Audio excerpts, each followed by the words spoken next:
All right, clearing that throat. Welcome in to the Rant with me, Pugs Moran, live from the Kelly Moore Memorial Studios in the beautiful E-Gallery in Dallas's Design District. It is the Friday before Christmas, and the whole world has stopped. You're not working today. Your kids probably aren't on school. I didn't even know that kids were off school today. Apparently, they get the Friday off now, too.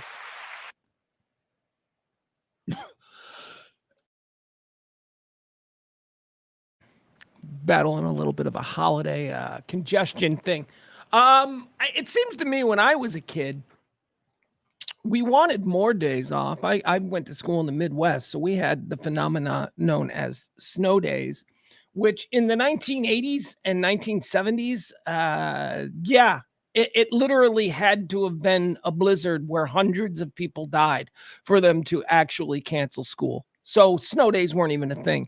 I went to school during probably 50 blizzards, but I've probably only had 5, 6 snow days my entire life growing up in Blizzard Alley.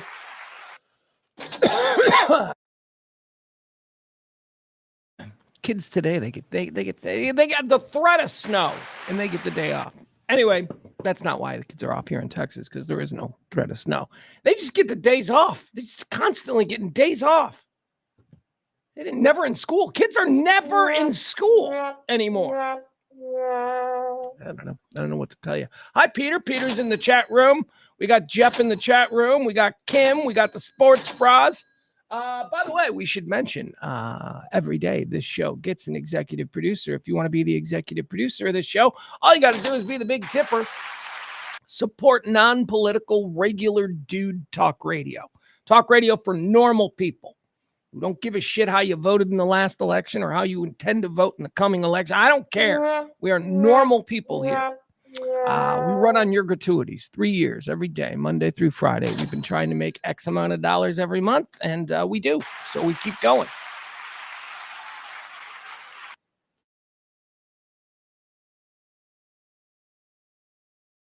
I'm really battling a congestion thing. You may have noticed this week, like my voice was going in and out. I started to lose my voice. Anyway, every day, the Big Tipper is awarded the title of executive producer. We have an executive producer today, and it's become a regular executive producer these past few months. The Sports Bras Podcast.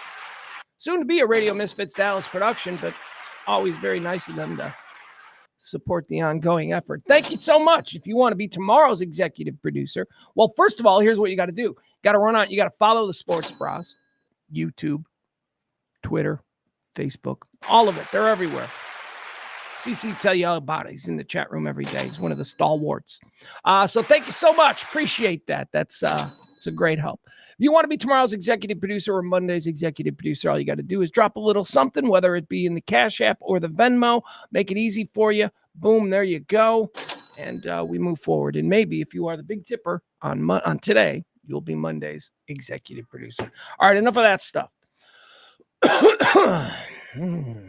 Hold on, I got hot tea. I got hot tea because of this whole thing that's going on here. That's okay. I'm going to keep doing shows. I almost said shoes.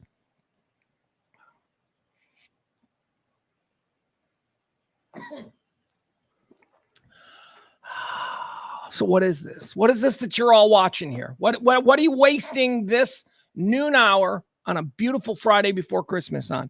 You're wasting it on me. We're going to do talk radio here. We're going to do talk radio of a variety that you can't get anywhere else. You're not going to hear this kind. How do I know? Because I've applied for every goddamn job out there. What's your political position on this? What do you think? I'm like, I don't know. I don't care. I'm just a normal person. I want to talk to normal people about normal things that we really care about. And that's what we do every day. So we've taken that show online. Like I said, 3 years ago, RadioMisfits.com is where we started this thing. Bounced around to a couple of different studios, but here we are at the end of 2024. 3 years in the books. Going to keep going, getting bigger. Now we've got permanent studios here in the E-Gallery, the Kelly Moore Memorial Studios.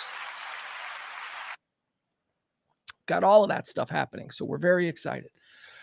Got a big meeting today, this afternoon, about a show we're very excited about, bringing on the Radio Misfits Dallas platform, or just RadioMisfits.com.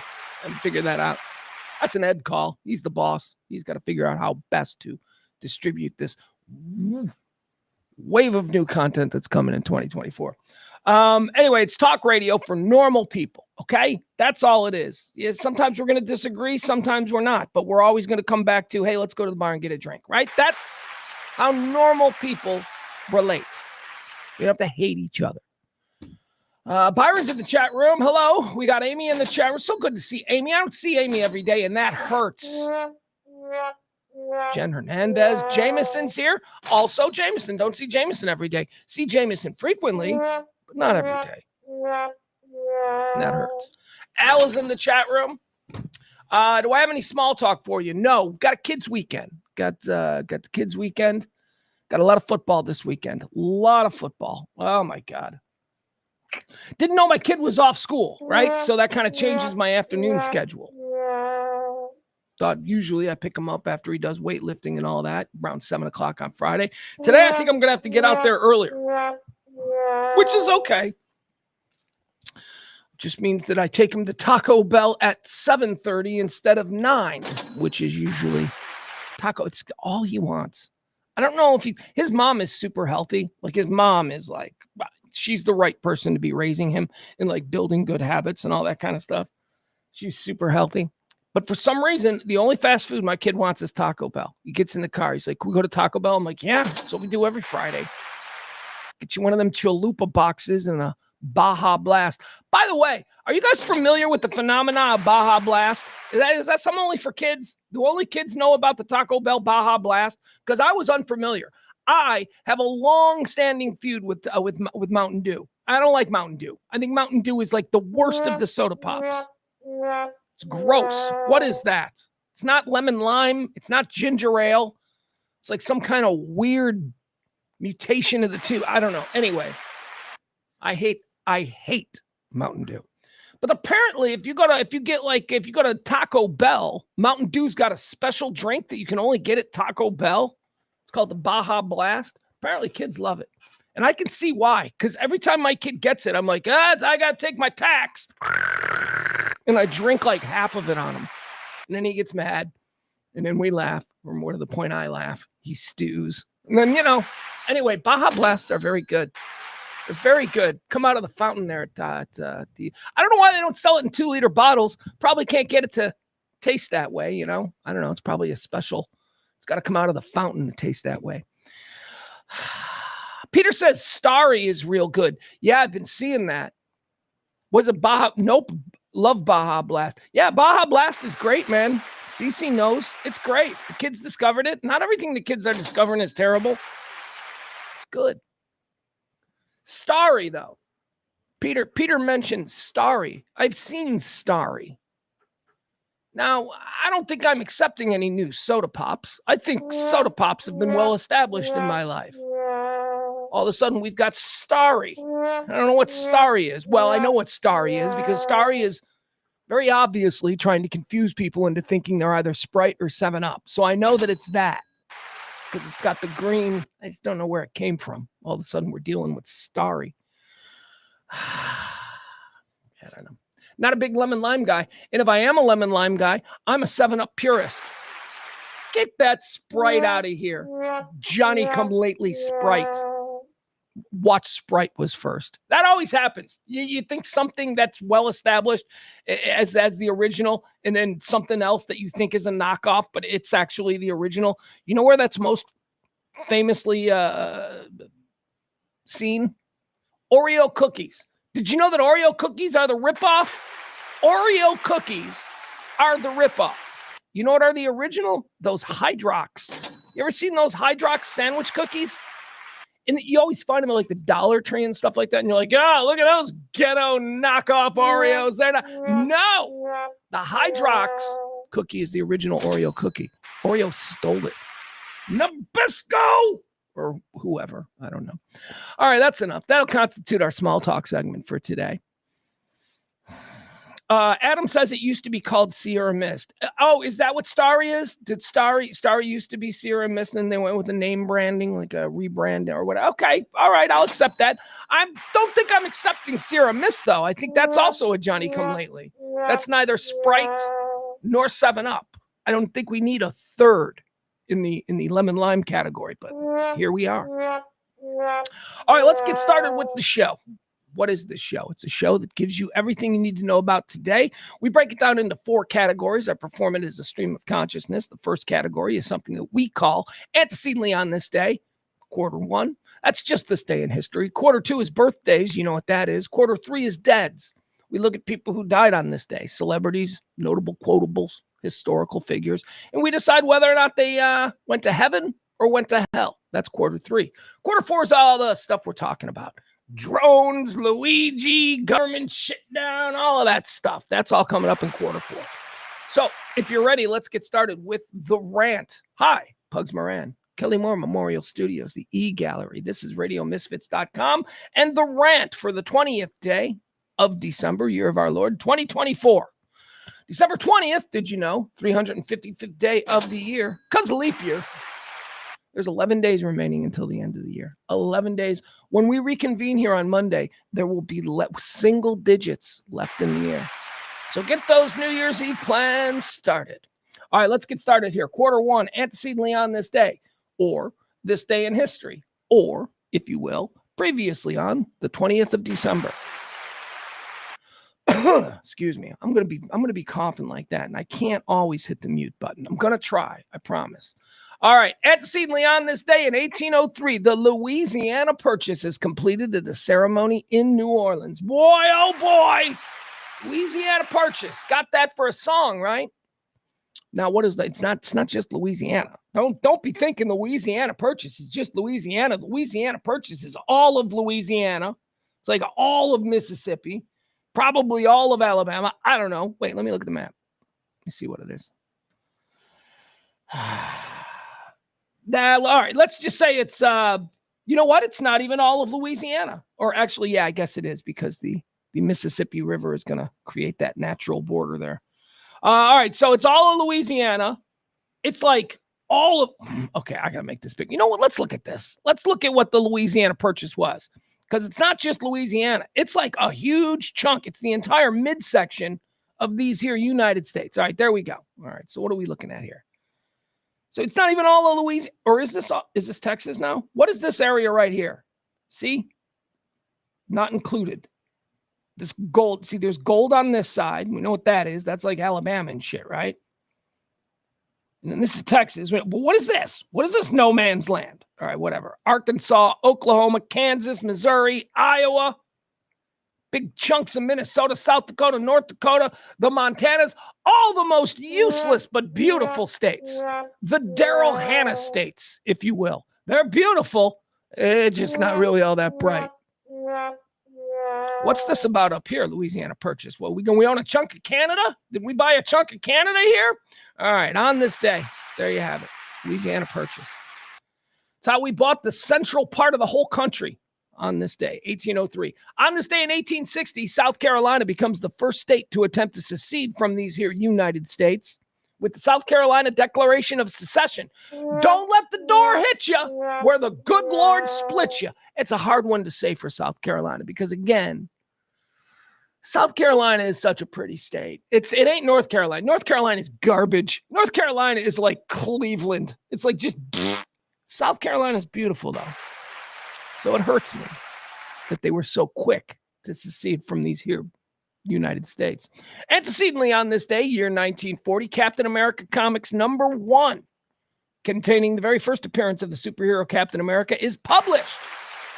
1940, huh? Getting ready for World War II. We know we're going. We need a little America, go America propaganda. Enter Captain America. Now, I always thought my whole life growing up, Captain America, the resurgence of Captain America as being like a top shelf superhero, that's a 2000s thing. Because I promise you, my entire life growing up in the 70s and in the 80s and even into the 90s, in the superhero world, Captain America was a spare. He was, all right, he was a high-ranking spare, but he wasn't Batman, Spider-Man, Superman. Hell, he wasn't the Hulk. He wasn't Thor. He wasn't any of the people who got TV shows on networks in the 1970s. He wasn't. He was Captain America. I can tell you personally, I found him to be redundant. I didn't know why we needed a Captain America. Well, I know why Marvel needed a Captain America, because DC already had Superman. How are you going to improve on Superman? Superman as a character is the idealized form of what America's promise represents. That's who Superman is. But fine, on this day, I guess we need another. Captain America, born on this day, 1940.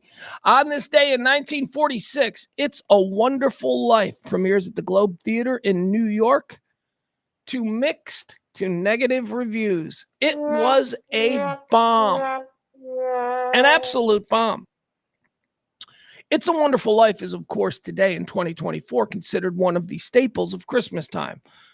If you grew up in the 1980s and 1990s, I don't know how it is now, because there are so many viewing options. But if you grew up in the era where there were only 4 channels and then some cable, but really just 4 channels, you saw It's a Wonderful Life every Christmas season.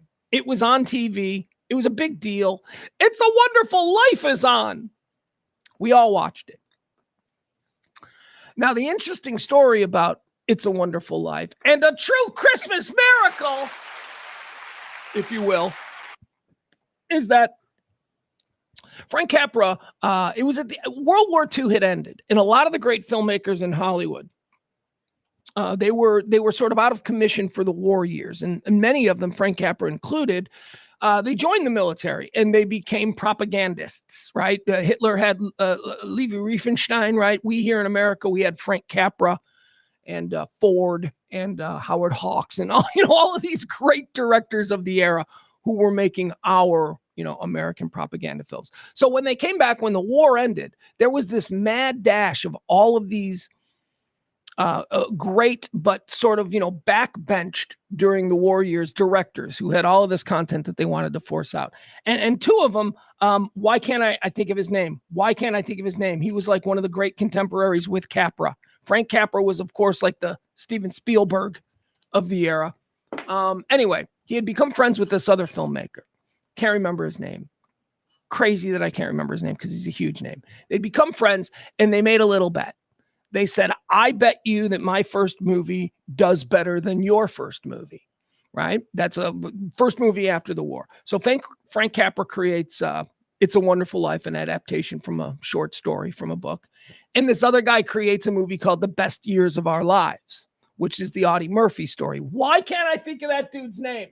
God. All right. It's going to drive me nuts.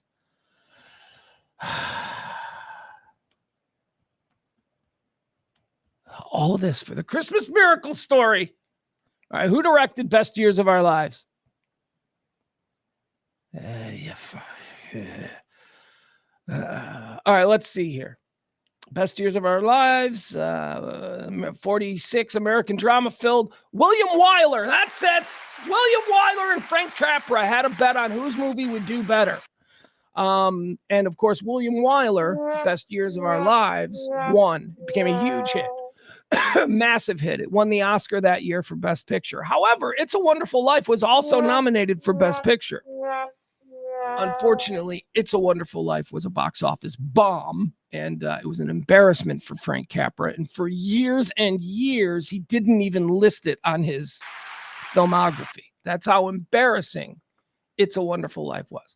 So it was relegated to the backbench of the Hollywood film, vaults or whatever, and everybody forgot about it. And then in 1974, It's a Wonderful Life fell into what's called a public domain, which means that the people who owned It's a Wonderful Life just didn't even think enough of it in 1974 to renew their ownership.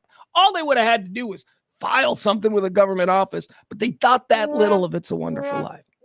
So what happened was somebody it was a guy in Los Angeles who was looking to fill Christmas time stuff.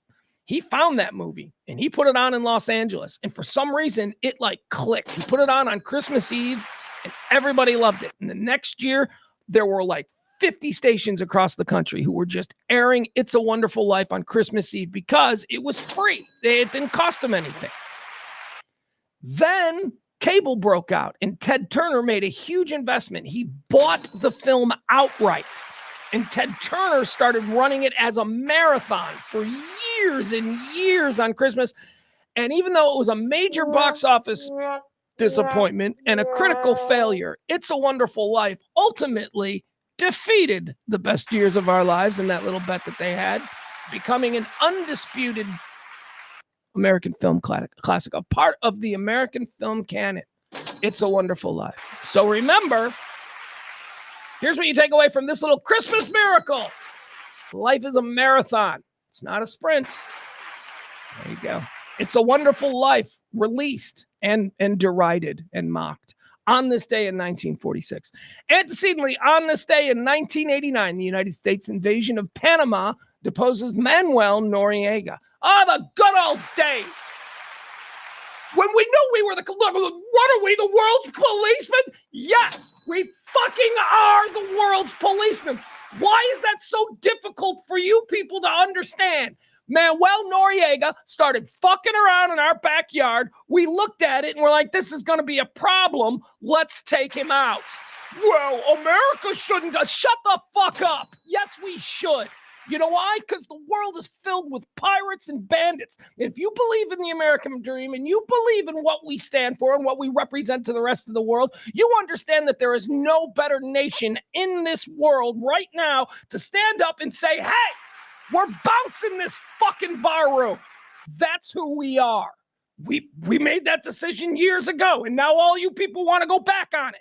We're all obese, stupid, unhealthy, but we got the world's most kick-ass military. And yeah, you're goddamn right, we're the world's police.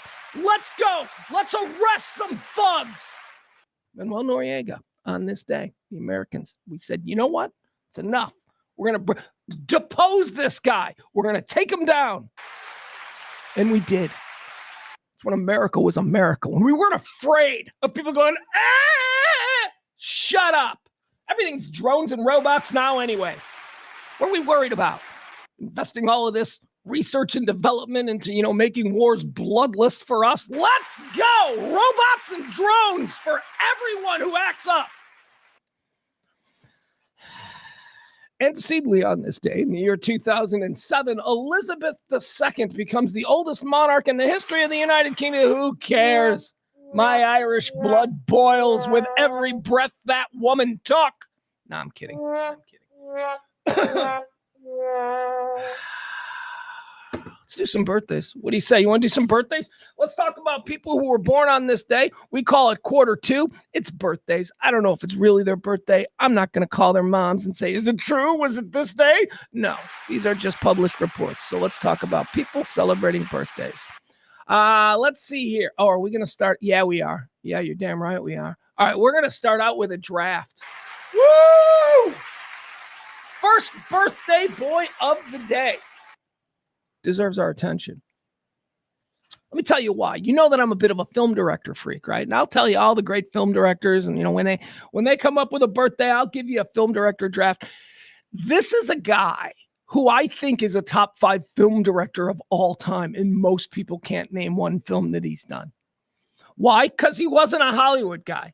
He lived in Minnesota, and he just made movies. Like back in a time when you couldn't do that, when people didn't do that, now you can. Now directors can live wherever they want and be creative wherever they want. But this guy wasn't a part of the whole Hollywood thing. He didn't do interviews. You never saw him on The Tonight Show. He didn't walk red carpets. He didn't show up for award show. He just made a list of films throughout his career that are incredible. And he was born on this day, 1921, George Roy Hill, American director, producer, screenwriter. Who is George? I've never heard of George Roy Hill. 13 Oscars, okay? 9 BAFTAs, 4 Golden Globes, 2 Best Pictures, 2 Best Directors. George Roy Hill is an all-time baller, and I don't think enough people know who he is. So, let's do a George Roy Hill draft. Okay, George Roy Hill, one of my favorite filmmakers of all time. Here we go with the first pick. We do a draft the way we do it in the NFL, right? We look at his films as if they were kids coming out of college, and we draft them into the big leagues. So we start with the first overall pick. The first overall pick in the George Roy Hill draft I think it's his best film. I have sentimental attachment to this film, but that's okay. Everyone who has seen it is like, no, that's a baller film. Number 1, The Sting. Paul Newman and Robert Redford. The Sting. Number 1 off the board in the George Roy Hill draft. Number 2, this was a hard one. This was a hard one for me because number 2, I'm like, number 2 could be number 1. Why am I going to make number 1 number 1? Well, because my grandpa. My grandpa loved The Sting. So The Sting becomes number 1. Number 2, George Roy Hill film. Slapshot. Is there a better sports movie than Slapshot? Hell, I don't even like hockey, and it might be my favorite sports movie of all time. Number 1 in the George Roy Hill draft, The Sting. Number 2, Slapshot. Number 3 in the George Roy Hill draft. This is another one. It's like, how is that not number 1? I don't know. I love this film, but I also love The Sting and Slapshot. So number 3 is where we find Butch Cassidy and the Sundance Kid. All right, so we've accounted for his 2 Oscars, for his two directing Oscars and all that stuff with The Sting and Butch Cassidy. Number 4 George Roy Hill film came a little bit later in his career. This one was from the 1980s. I was a kid and I was mesmerized by this movie. I didn't understand this movie. I've seen this movie 10 times. I mean, as I got older, I began to understand this movie more and appreciate it more and more. As I say, the first time I saw it, I was probably 12, and I was mesmerized by it because it was so weird. Then you see it again when you're 35, and you're like, this is a brilliant film. Number 4 in the George Roy Hill draft, The World According to Garp. The World According to Garp. Robin Williams, John Lithgow, Glenn Close. Incredible film from the early 1980s. All right, George Roy Hill draft. Number 1 is The Sting. Number 2 is Slapshot. Number 3 is Butch Cassidy and the Sundance Kid. Number 4 is The World According to Garp. Are you seeing this yet? The guy makes good films. Number 5, I'm gonna break. I'm gonna go deep. It's the 5th round. I'm gonna go deep. I'm gonna take somebody that I think has real potential. It's a real star. It's what didn't even come from a Power 5. It's a movie that I don't think did very well. I don't think anybody really saw it. And I believe it's one of those films that when people see, they're going to be like, that movie's funny. I'm like, yeah, it is. It's really funny. It's George Roy Hill, right? And it's like, oh, I didn't realize that was a George Roy Hill film. Chevy Chase's Funny Farm. Funny Farm. I think it's the most underrated and best of all the Chevy Chase films. Funny Farm. There is an ongoing bit in Funny Farm. So basically, Chevy Chase inherits a farm, or he buys a farm, or whatever. It's the Green Acres story. City guy moves out to the farm. So he moves out to the farm. He's got his wife. And very early on, along with the farm, comes a dog. Comes a dog named Yellow Dog. And Yellow Dog just comes with the house. And very early in the film, we see a dog just run by in the distance, like off in the distance, like, a couple football fields in the background. We see this yellow dog just wham, run through the field. And they're like, oh, there goes Yellow Dog. Throughout the course of the entire movie, this dog just appears in the background. It's fun. It's an Easter egg. Anyway, it makes me laugh. The Yellow Dog bit in Funny Farm makes me laugh. There's a dog. It's like in the background. Nobody's ever pet the dog. Nobody feeds the dog. The dog just comes with the house. He's here. Anyway, that's going to be number 5, Funny Farm. Now, we're also going to invite some George Roy Hill films. We're going to invite him to camp because they're all great. These are just a little bit earlier. He was big in the 60s. I love me some Peter Sellers. So I'm absolutely including The World of Henry Orient. They're going to get a camp invite. We're also going to give Thoroughly Modern Millie a camp invite from the George Roy Hill draft. How about the great Waldo Pepper? That's right. We're going to give him as well. And Slaughterhouse 5, which is a really good film.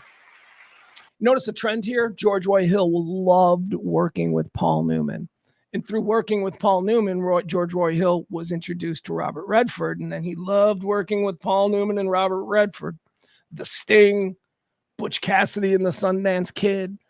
And then, of course, he would go on to work with Robert Redford alone and the great Waldo Pepper. And anyway, George Roy Hill, born on this day in 1921, one of my favorite filmmakers. any of those top 5 draft picks you can watch tonight and you'll be like, that's a good movie. That was a real enjoyable. The Sting is number 1. Slapshot is number 2. Butch Cassidy, number 3. The World According to Garp, number 4. And Funny Farm, number 5. Born on this day in 1946, also celebrating a birthday, one of the most prolific, although I don't give... You know who was prolific? Norman Lear was prolific. This guy is pumping out more content than Norman Lear ever did, but it's all a template. It's all the same thing. Happy birthday, born on this day, Dick Wolf. Dick Wolf, Law and Order. Like, see what I mean? It's a template. Like, he hit on one kind of show, and then he just made Law and Order this, and Law and Order that, and Law and Order, I don't know. Anyway, Dick Wolf, he's a big deal in TV, but I don't give him much artistic credit. Born on this day in 1966, happy birthday to Chris Robinson of the Black Crowes. Hey, little mama, let me let you can, because I'm too hard and I mess around. Was that it? I don't know. Black Crowes. Black Crowes are, if I could do off the top of my head a Battle and Brothers draft, they would certainly be in there. The Battle and Brothers. The famous rock and roll Battle and Brothers, right? You got Ray and Dave Davies from the Kinks. I think they really set the standard for the Battle and Brothers. Then, of course, we had these guys. We had Chris Robinson, our birthday boy today, and his brother Rich Robinson of the Black Crowes. They couldn't be in the same room together. Of course, we got the Oasis boys, Liam and Noel. They seem to have worked things out, so who knows? I really like the Black Crowes. I've seen the Black Crowes live 3 times. They're very good. They're a very good band. I don't know if they got their shit worked out where they can be in the same room. Anyway, happy birthday, Chris Robinson, born on this day in 1966. Born on this day in 1983, Jonah Hill. I don't know. What do you want to say about Jonah Hill? Born on this day in 1994, Calvin Ridley. I bet you he's having a good birthday. Calvin Ridley. He likes to bet. He got suspended for an entire year for betting on football and stuff. All right, let's do quarter 3 now. These are the people who've died. These are the people who've died. Shout out Jim Carroll. Let's decide whether or not these fine folks, and sometimes despicable individuals, where'd they go? Did they go to heaven or hell? Dead on this day in 1968. Here's a big one, a literary lion. One of the absolute greats in American literary history, nay, world literary history. Why just relegated to America? Dead on this day in 1968, John Steinbeck. What are you talking? You talking East of Eden? What are you talking? You talking Mice and Men? You talking Grapes of Wrath? Huh? If that's what you're talking about a guy that we mentioned in the same breath as Hemingway and F. Scott Fitzgerald. So where do we put John Steinbeck? Dead on this day in 1968. We put him in hell, where any good writer belongs. No good writer wants to go to heaven. There's no challenges. There's no drama. There's nothing to scribble down furiously. John Steinbeck is in hell, and he wants to be there.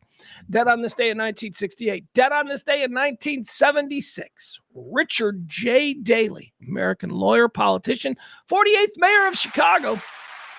Hell, a bunch of old people will tell you the last time Chicago had a good mayor. You can't give him credit. Dude was a baller. He was the most powerful politician in America. A mayor of a city. Ran the most formidable and powerful machine. Get out the vote. He could swing any election. He was a baller. He ran that city like a king, like the way a king would run. That's how powerful he was as mayor of Chicago for decades and decades. And then they just made his son the mayor for decades and decades. Hey, he's going to hell, though. I'll tell you that. Richard J. Daley, that guy was a politician. And we have a rule around here. Football coaches, politicians, and actresses all basically go to hell when they die. Dead on this day in 1996. Let's talk about this guy, because this guy, he's going to disagree with wherever we put him, because he didn't believe in either a heaven or a hell. He believed in the science. He believed in the stars. He believed in what was out there. Dead on this day in 1996. Carl Sagan, ladies and gentlemen. Carl Sagan. I loved Carl Sagan. I was a little guy. He always did the cool space stuff. Carl Sagan was a weirdo. Yeah, he's a weirdo. He's weird. I'm weird about space. He's a weirdo, but really good at what he did. He doesn't want to go to heaven. He doesn't want to go to hell because he doesn't believe in any of that stuff. But honestly, I can tell you from being a kid and watching Carl Sagan, I'm putting him in heaven because he meant a lot to a lot of kids who are interested in that kind of stuff. So many people are scientists today. So many people are doing and carrying on his work because of the kind of programming that Carl Sagan did. He's going to heaven. There you go. Dead on this day in 1996, American astronomer, astrophysicist, and cosmologist. He did makeup? Wow. Dead on this day in 2009. This is a shame. This one bothers me. Nobody is protecting her. Nobody was looking out for her. Nobody wanted to look out for her. There should have been a line of dudes looking out for Brittany Murphy, who died on this day in 2009. Instead, she married some slob of a con man, some gypsy bullshit con man who was not. How did he get? Well, she's an actress. I don't know if you're familiar with the story of Brittany Murphy. Brittany Murphy was an amazing young actress. She had a big, big future in front of her. She would still be acting. I totally believe that Brittany Murphy was of the acting caliber that she could have transitioned to more grown-up and mature roles, Jessica Chastain type roles, if you will. She didn't get the chance. She was an actress, which means that she was probably like all kinds of messed up already. You know, most actresses are. It's a very sad thing. Although in many cases, it's self-inflicted, but we won't split hairs on that, especially when discussing the tragic end to Brittany Murphy. She ended up marrying some dude, some like old fat dude who didn't even have money and he wasn't handsome, and Brittany Murphy is like gorgeous. It's like, what are you doing with this guy? And apparently this guy was like some kind of Svengali. He was like, you know, in her mind. He like totally brain controlled her. I don't remember exactly what I think happened to Brittany Murphy because I've watched all the documentaries, but I watched them, you know, a couple of years ago and I was probably high when I watched them. So I didn't retain all the most, you know, minute details. But here's what I think. Her husband had something to do with her demise, but so did her mother.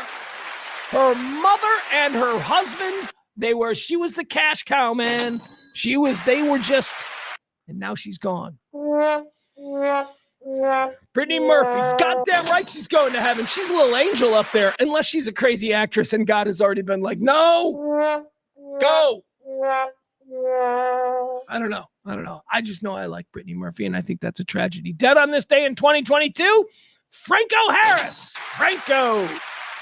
Good old number 32 of the 1970s and 80s Pittsburgh Steelers, a running back, one of the most accomplished running backs in the history of the game. There's a lot of time there when my guy Walter Payton was, you know, closing in on the all-time leading rushing record, where you had Franco Harris, you know, right behind him. You know, Franco Harris was one of those guys. He's a top. I don't know if he's still top 5, but he was top 3 back then. It was Jim Brown, Walter Payton, Franco Harris. Here comes Franco.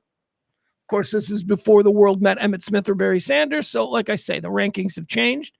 Franco Harris was a great running back. The knock on Franco Harris was that he didn't take hits.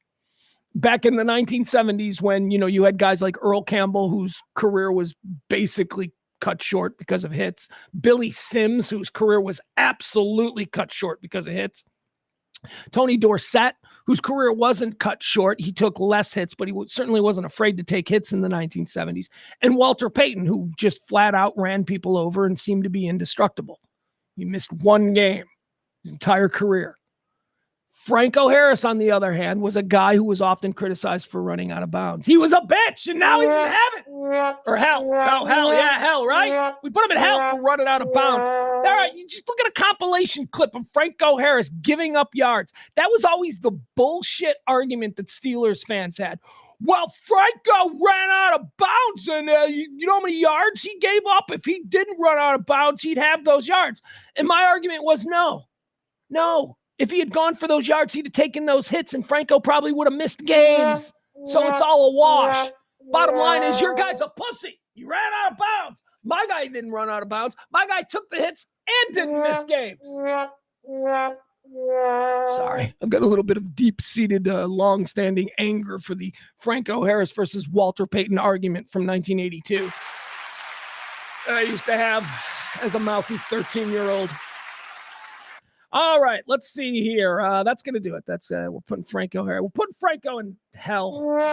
Nah, heaven? I shouldn't be petty. Franco's going, no. Wasn't he kind of a dick at the end? Didn't he do some dicky things? I think that like Franco Harris did something like 20 years ago where I was like reminded that I didn't like him in the 80s. And I was like, yeah, that tracks. So whatever. He's in hell. Franco Harris. Let's go run out of bounds, bitch. All right, one more time. Thank you to our executive producer of today's show. They are the Sports Bras. You need to check them out. Follow them, whether it be on Twitter or YouTube or wherever. Coming soon here to Radio Misfits Dallas. How did the Sports Bras get to be the executive producer? Well, they tipped the most. They tipped the biggest during yesterday's show. And the person who tips the most during a given show becomes the executive producer of the following show. And if that's something you'd be interested in because, well, one, maybe you like the show. Two, you want to support this kind of talk. It's non-divisive, regular folks talking about regular things. If that is something you're interested in, well, I would like to encourage you to drop a little something, just like CC and the Sports Bras did. You can do it in the Cash App or you can do it in the Venmo. Okay, that's enough of that. We'll leave that up. Adam says he was allegedly a super nice dude talking about Franco. Fuck you. Like, I need that. Like, I need that. It was apparently really nice. Shut up. Adam Rainey, he was quite beloved. Where was Franco? Pittsburgh? Doesn't count. Doesn't count. Besides, I ain't taking any of your Pittsburgh nonsense. You don't know dick about Pittsburgh. You a couple of years ago, you're like, Mike Tomlin's like the worst coach. And I'm like, he's beloved. And you're like, no, he's not. I know somebody in Pittsburgh who said they hate him. I'm like, no, he's the best coach in football. You're like, no, he sucks. I don't need any of Adam Rainey's Pittsburgh Steeler hot takes from this point forward. I like Mike Tomlin. I like Mike. He's my favorite coach in the NFL. Adam Rainey talks shit on him. Sports Bras would like everyone to check out their Christmas episode this weekend. Why don't you tell folks how they can find it, where they can go? I'm not good at that stuff, CC, so help out. Big Christmas episode there for the boys. All right, what do you say we get started? Drink some more coffee. Coffee. It's not even coffee. I don't even get coffee because I got to drink tea because of my voice. Life is so hard. Slept with the window open again last night. I told you about how the other night I'm living life on the edge. I'm having a little bit of stuffed up, right? I'm feeling a little stuffy and the heat's going and all that. So I'm cracking the window now at night just to get fresh air and it's working. It's helping me sleep. It's also dropping the temperature of the room down into the high 30s or low 40s in the middle of the night. And, that's nice. That's nice when you're cocooning, when you're under the comforters and, your head is popping out and it's cold, but whatever. It's nice. It's good sleeping weather, as I like to call it. Of course, that all fell apart last night, 3:30 in the morning. When it's actually 3:14. I remember looking at my phone. That all fell apart when at 3:14 in the morning, I had to take a poop. That's right. Middle of the night poop. The worst kind of number 2. Because you're like, well, this is going to wake me up. I'm going to be awake for 2 hours now. And why was it so bad? Because the middle of the night number 2 session that normally doesn't happen. It's very odd. It's happened a couple of times recently, and I'm not concerned yet. But if it happens again tonight, I'll start to be concerned. But it hasn't been, a regular part of my life. I get up and go number 1, not all the time. I'm not like a 70-year-old, but sometimes. Anyway, point is this. It was freezing. Oh, my God. I had to get up, and I knew it was going to be a timely session. It wasn't just going to be, this is not conversation for the stream. I am so sorry. My point is this. It was nice when I was sleeping in bed, cocooning with the window open, and it was really cold. It was not so nice when I had to wake up and go poop. That was not good. Oh, what? You can't handle that? Or what? I suppose you don't do that? We're just human beings. Stop being so juvenile. See, that's what we call in this. What I just did there, that's supposed to be relatable content. You're not supposed to be repulsed by it. Is that my problem? Everything that I think is relatable is actually repulsive. Let's get started. Here we go. Let's talk about all the things that are happening quarter four. The first and biggest news of the day. Maybe this is a bigger news story. I don't know. I'm looking at something right now flashing across the screen. Pentagon has announced that approximately 2,000 U.S. troops are in Syria. Let's go! Pugs, you're a hawk. No, I'm not. No, I'm not a hawk. I'm just tired of these tin pot bullshit MFers screwing up the world for the rest of us. And if it's time to clear the bar, it's time to clear the fucking bar. All right. Also, apparently, Russia is launching a deadly missile attack on Kiev. Whatever. I don't live in Russia, and I don't live in Kiev. I don't know what to do. All right, let's talk about the government shutdown. The government shutdown is the big story. This wasn't even a thing until like a day ago or something, right? They were gonna keep the government open through the holidays and all of that stuff, and it was gonna be fine. Kicking the old can down the road as we like to do, but apparently it's Elon Musk went and got involved. They're not even in office yet. This is supposed to be like the trends. It used to be in years past, like if there was this kind of shit going on, people would be like, you can't do this in a transition. Now we don't even call flags. We're not even throwing flags on the play anymore. We're just like, whatever. They're going to do whatever. They're really just president now. Whatever. Elon is president. Trump is president. I don't even know. But apparently Elon's getting involved and he's doing all kinds of things. And the deal fell apart. Like last minute, last night, 2 nights ago, whatever, is when it all fell apart. And what you got happening here is you've got a Republican majority that seems to be at each other's throats. MAGA loyalists like Texas Representative Chip Roy is getting his ass kicked by Trump. Like totally.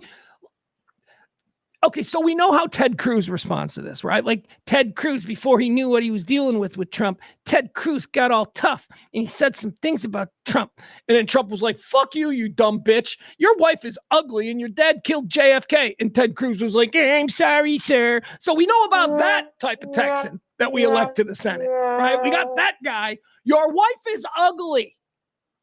And then he kisses that. So whatever, I understand it. Political viability. He made a choice. He decided that he would have no shame, and he would. Other men would look at him in a negative way from here forward. But whatever, he might win re-election in Texas, and power is all that Ted Cruz is really interested in. So okay, so we got that. Ted Cruz fell in line. Chip Roy now finds himself sideways. Chip Roy, Austin area representative. He's pissed at Trump and Elon for blowing up this bipartisan agreement. And now Trump is like, you stupid, and I'm going to primary you.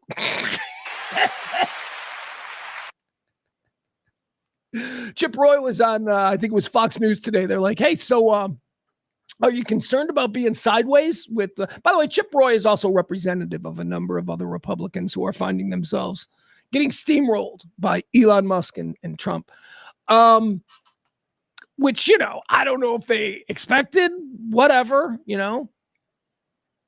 they empower, they're MAGA, they're involved. So, I guess Trump just wants them to vote the way he wants. And a lot of people are like, yeah, that's not how we want to vote. Chip Roy being one of the greatest examples. So he was on like Fox News and they're like, hey, Trump is pissed at you. And Chip Roy goes, because Chip Roy needs to protect his MAGA base, because his MAGA base, they do what Trump wants. That's why he's like, and Chip Roy goes, nah, everything's fine. We just had a little disagreement, but he and I, we're fine. Like that's Chip Roy. And then they put up Trump's tweet from Truth Social that's like, Chip Roy is a loser. I'm going to primary him. He's too ambitious. Never liked that guy. And then so of course Chip Roy's like, well, but that's not really what he means. We're friends. We're still friends. It's so humiliating. These dudes getting cucked so fucking publicly and then just being okay with it. Like not even being like, look, I'm making some choices for my political longevity here, which I guess they can't say because, what would my response to a politician saying some shit like that? Probably say, yeah, well, you shouldn't get votes then. Anyway, Elon's mixing shit up. Elon's using Twitter but apparently, now this is a story here. Let me see if I can find this story. Hold on. By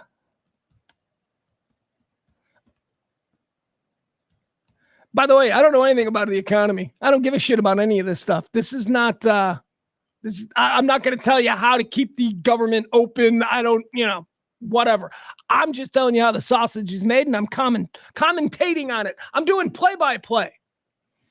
All right. So apparently Elon Musk, who is like upending this deal, he got the ball rolling by putting out on Twitter his platform that he owns. So if he wants everyone to see it, he'll just tweak the algorithm or whatever.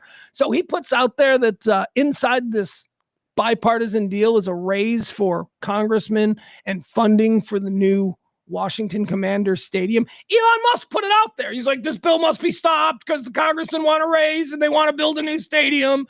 But apparently that shit's not true. Like, that's not in there. Like, he just put it out there and everyone's like, yeah, let's take the deal. And now there's no deal. I don't know. I don't care. Remember, after the election, folks, I've made a lot of changes in how I'm just going to exist in this world. I am no longer concerned about the greater good. I am just simply all about getting mine. Genie's out of the bottle. That's who we are in America now. We are all getting mine. And government shutdown, I don't work for the government, so I don't care. I'm not going to any national parks. I don't care. Oh, is it going to be sad for some people? Some people, but I don't know them. I don't know them. I don't care. So we are now. I'm not comfortable with it yet, as you might be able to tell, but I'm working on it. 2025 is going to be an incredibly selfish year for me. Incredibly selfish. All right. So government shutdown. I don't know. They got a deal going. Trying to pull it off by what are we in the last 8 hours or something? It's going to be something that's going to interrupt my football games tonight with some breaking news about some last-minute deal. I don't know. Anyway, government shutdown. Here we are. What does the government do anyway? Are we going to feel it? Nope. Because we don't work for the government, so we don't care. Luigi. Let's talk about Luigi Mangione. He's, of course, the CEO killer. 20% of people polled by the New York Times, 20% are like, yeah, I'm a fan. I'm a fan of his work.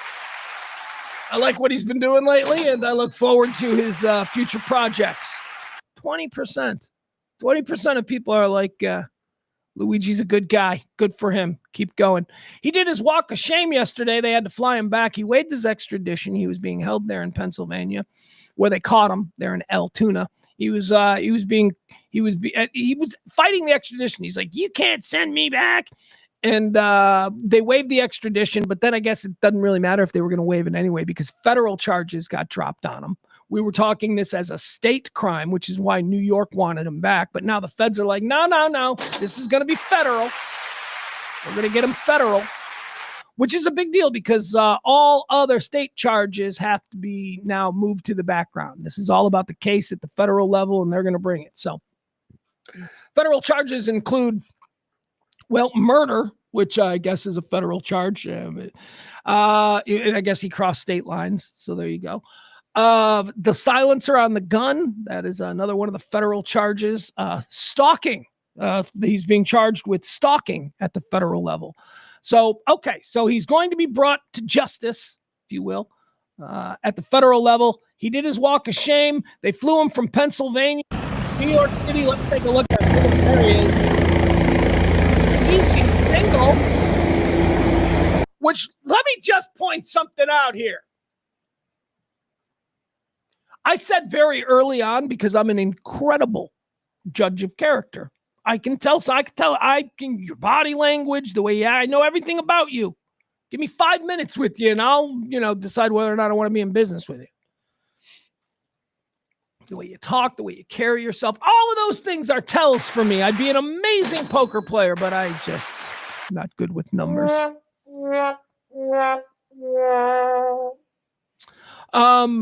He's gay, right? I mean, from the very beginning, I'm like, he's totally gay. And people are like, no, what do you mean he's gay? I'm like, he doesn't strike you as gay? After the election, I went out to my mom's garage and I got my old gaydar out, took it out of mothballs, fired it back up. I've been using my gaydar now since Trump won re-election because I think it's okay again, right? So I'm using my gaydar, and that dude's gay. He's obviously gay. Why does that matter? It doesn't. Other than the fact that here's why it matters, because I'm a bit juvenile and that suggests sexy stuff. And it's like, now we get to think about sexy stuff. I mean, I'm not casting judgment. Just a fun little fact about, people who are in the news, how he gets off. Excuse me, but I find that interesting. So anyway, I think he's gay. And there's a couple of reasons why I think he's gay. One, incredibly attractive. People who are that attractive, they tend to, I don't know. I can't explain it. But people that attractive, automatically I'm like, okay, so he's probably gay. He looks like he spends way too much. Do you see his eyebrows? Dude, those eyebrows are manicured perfectly. He's like really obsessive about his mind. Straight guys don't care. Straight guys are Anthony Davis with the unibrow, right? No, he doesn't have a unibrow. He's working that through. Anyway, so he's really good looking. We can all... I think you're gay. You're the one who keeps saying he's good looking. Ladies and gentlemen, that is, of course, my co-host who sometimes shows up. He's the voice inside my head. Schizophrenic me. Yes, schizophrenic me. I do keep mentioning that he's attractive because, again, in a story like that is a very interesting component that I believe changes the way people are covering the story, especially girls. Anyway, so he's gay. I mean, I think he's gay. He's just, my gaydar's going off. I'm like, this dude's gay. Okay, not a big deal. Again, no judgment, but he's in the dudes. So then we start seeing his friends, right? And we start seeing his friends from high school and his girls. Like I saw one girl that was his friend, and she described him as being so sweet and always there for her. So he's that guy. He was that guy in high school. He doesn't have a whole bunch of high school girlfriends stepping up. Did you see this dude? I know he was valedictorian, but did you see this guy? This guy had no high school girlfriends. This guy went to no dances. What? Okay, so he's got no high school girlfriends. Then we start to meet the people in his life from his, grown-up times. He moves out to Hawaii and he moves in with a dude. He's living with a dude, a roommate. So we get to see this guy, the roommate that he's living with. This dude on like day 2 or 3 is all over CNN, Fox News, MSNBC. Oh my God, he is loving the limelight. His roommate's gay. His roommate is totally gay. I'm like, okay, that dude is like, he's on, Will and Grace. I'm like, so either he's like totally cool.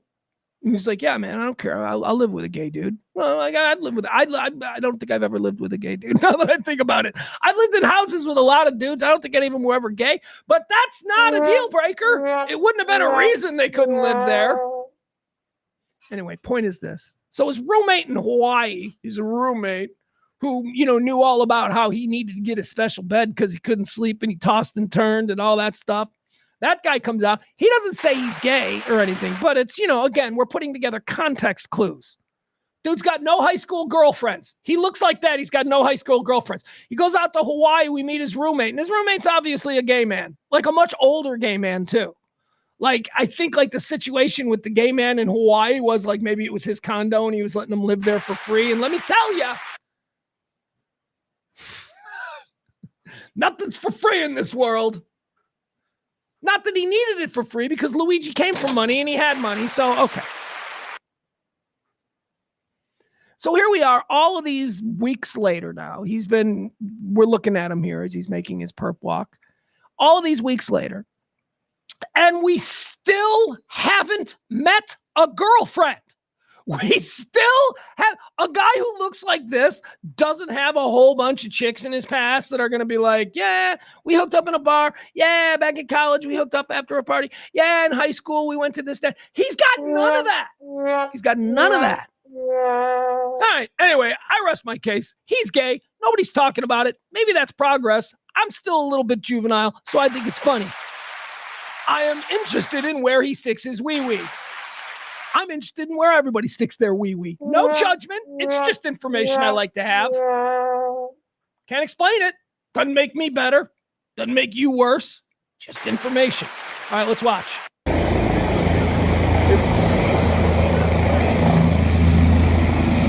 Am I crazy, or does he have some serious Sacha Baron Cohen in him? Borat, right? Like, this dude's got some Borat in him. Like, this could be a Sacha Baron Cohen bit.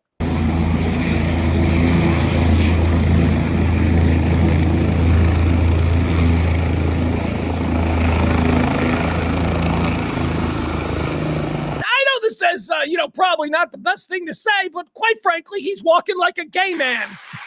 I think he's walking like a dandy who's in shackles. Again, it doesn't matter. It's just interesting. Just a fun fact.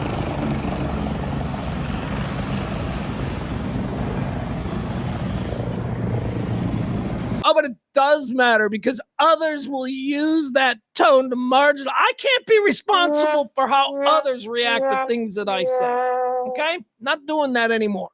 Not worried about how the fucking stupids react to shit that I say.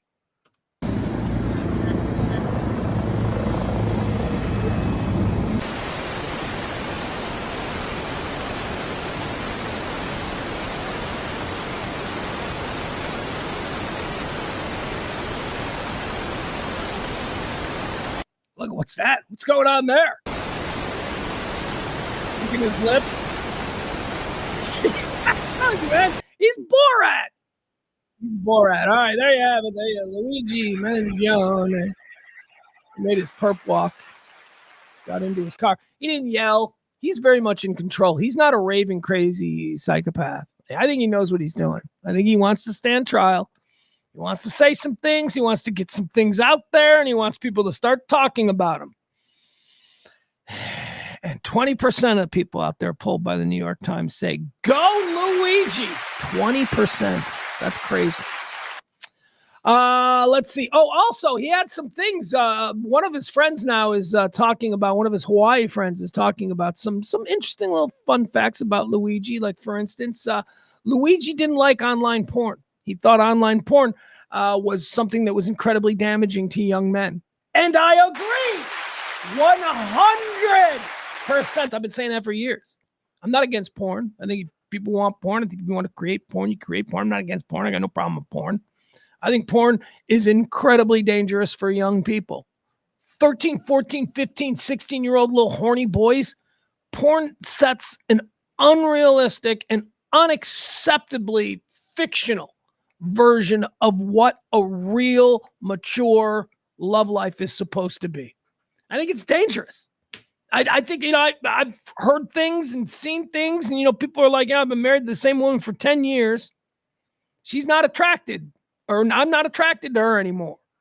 Why? Because now, for some reason, I'm only attracted to giant fake boobs and blonde hair and 19 years old. That's what porn does. It sets these unrealistic expectations.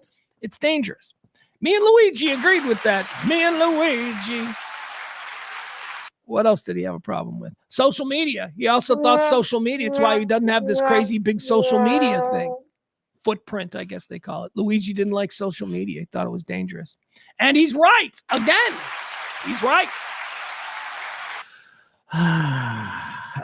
Let's see. What else do we have here? Oh, so we got some strikes going on this Christmas season. Apparently, Amazon workers are on strike. Amazon workers are very upset. They're treated like absolute garbage. We know this.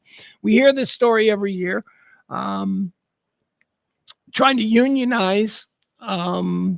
Also, Starbucks workers are on strike today in Los Angeles, Chicago, and Seattle.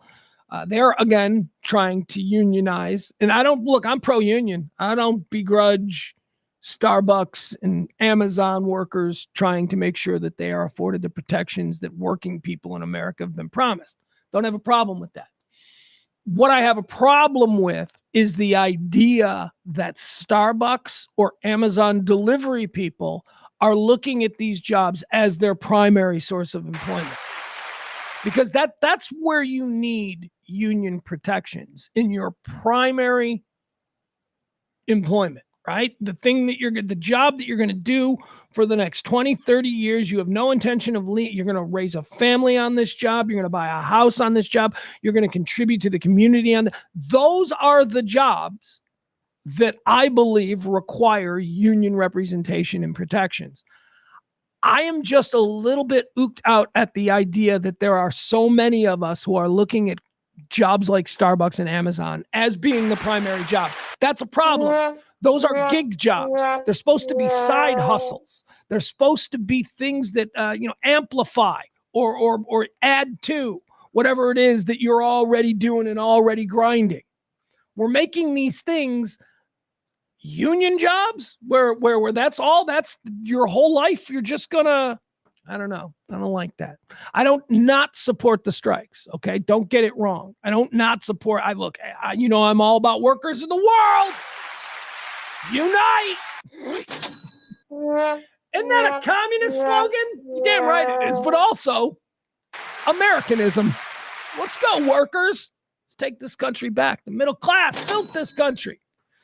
I just don't think you can have a middle class if dad is working the day shift at Starbucks. That is not the promise of America. All right, so we've got Amazon workers and Starbucks workers are on strike.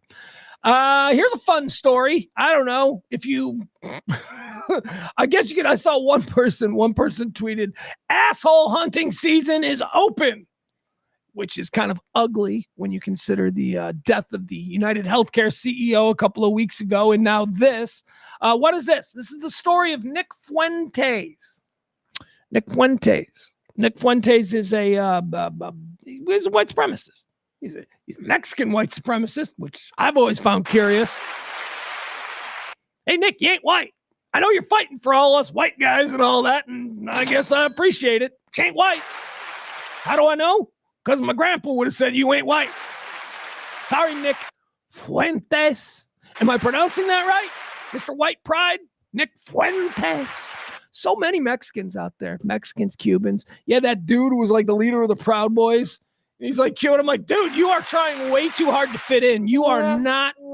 This is like one step removed from that Dave Chappelle skit where the black blind guy was the leader of the Klan. That's all right. So whatever. Nick Fuentes, he's a far right Nazi, Chicago area. Berwyn. And here's the other thing about Nick Fuentes. Nick Fuentes went to Lyons Township High School. He's a fancy boy. Went to Lyons Township High School. Bunch of rich kids from Hinsdale, LaGrange, and Western Springs. That's where he comes from. That's where white pride Nick Fuentes comes from. Anyway, it's very popular with the absolute worst people in this country. And he's also drawn the attention of some other people who are really awful in this country, and those are the crazy, radicalized left terror freaks. And Nick Fuentes started a couple of weeks ago. He does his live stream show the way I do it here from the e-gallery. He does his live stream show from Berwyn in the Chicago area. Suburb. It's a suburb right outside Chicago. It's literally bumpers against Chicago. It's like Berwyn. If you want to go downtown, you want to be at the lake, it's 5 minutes away. So it's right there. So he does the show from his house. And a couple of weeks ago, a lady, apparently he got doxxed, which, what is that? Where they let people, your information out online. So a lot of people who don't like Nick Fuentes, the white supremacist, they got his information where he lives. And a woman went over there a couple of weeks ago and she's like, I hate you, Nick Fuentes. And did he pepper spray her or something? And that turned into a thing? I don't know. Anyway, we've taken it up a notch here with the Nick Fuentes thing. Let me show you this. This is how it's being covered locally in Chicago. This is local NBC5. The reporter is committing a cardinal sin. The reporter has no idea how to pronounce Berwyn. Berwyn is how you pronounce the suburb of Berwyn. This Chicago reporter is obviously from out of town and new because he refers to it as Berwyn. Berwyn, in the town of Berwyn. And I'm like, go, fuck you, man. Go back to wherever the hell it is you're from. You ain't from here. You can't even pronounce the name of the city right. All right, so here you go. Where's the story? NBC5. All right, here we go. Developing story.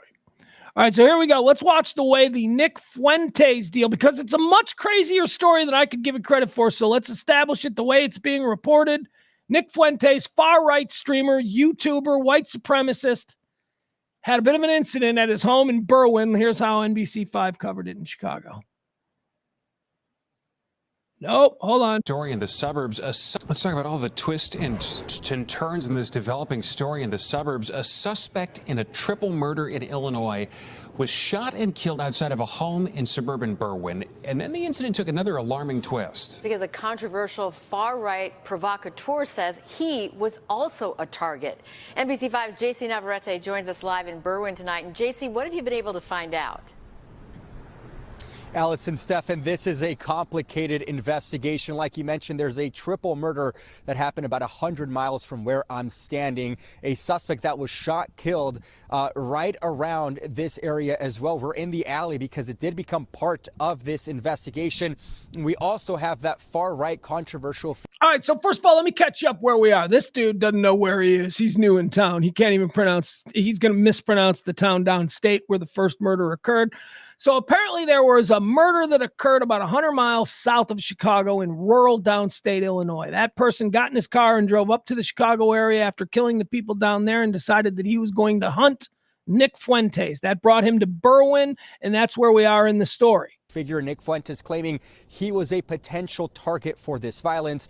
We have also learned that suspect's identity. He has been identified as 24-year-old John Lyons of Westchester, Illinois. So let's get to all right, so the suspect is from Westchester, which is just one town over. Also, a nice Western, upwardly mobile, rich people. I come from working class, so I would call rich people, you know, your dad's a lawyer. You live in Westchester, that kind of thing. To write what we do know, confirmed here this afternoon by police.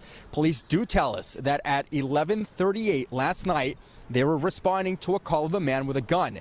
When police arrived, Lyons took off and broke into a home in the 1800 block of Waynona Avenue, where he shot and killed 2 dogs. Killed 2 dogs. That Nick Fuentes survives. He kills 2 dogs. Not that I want to see Nick Fuentes dead. Got to be honest. If the news report came across Nick Fuentes is dead, I'd go, well, that's going to happen. Anyway, 2 dogs? You're going to kill 2 dogs? Police then say that Lyons ran through a yard on Home Avenue again, and that's where the standoff began with police. Police told him to drop his gun. Instead, he opened fire, and that's when police shot back and killed him.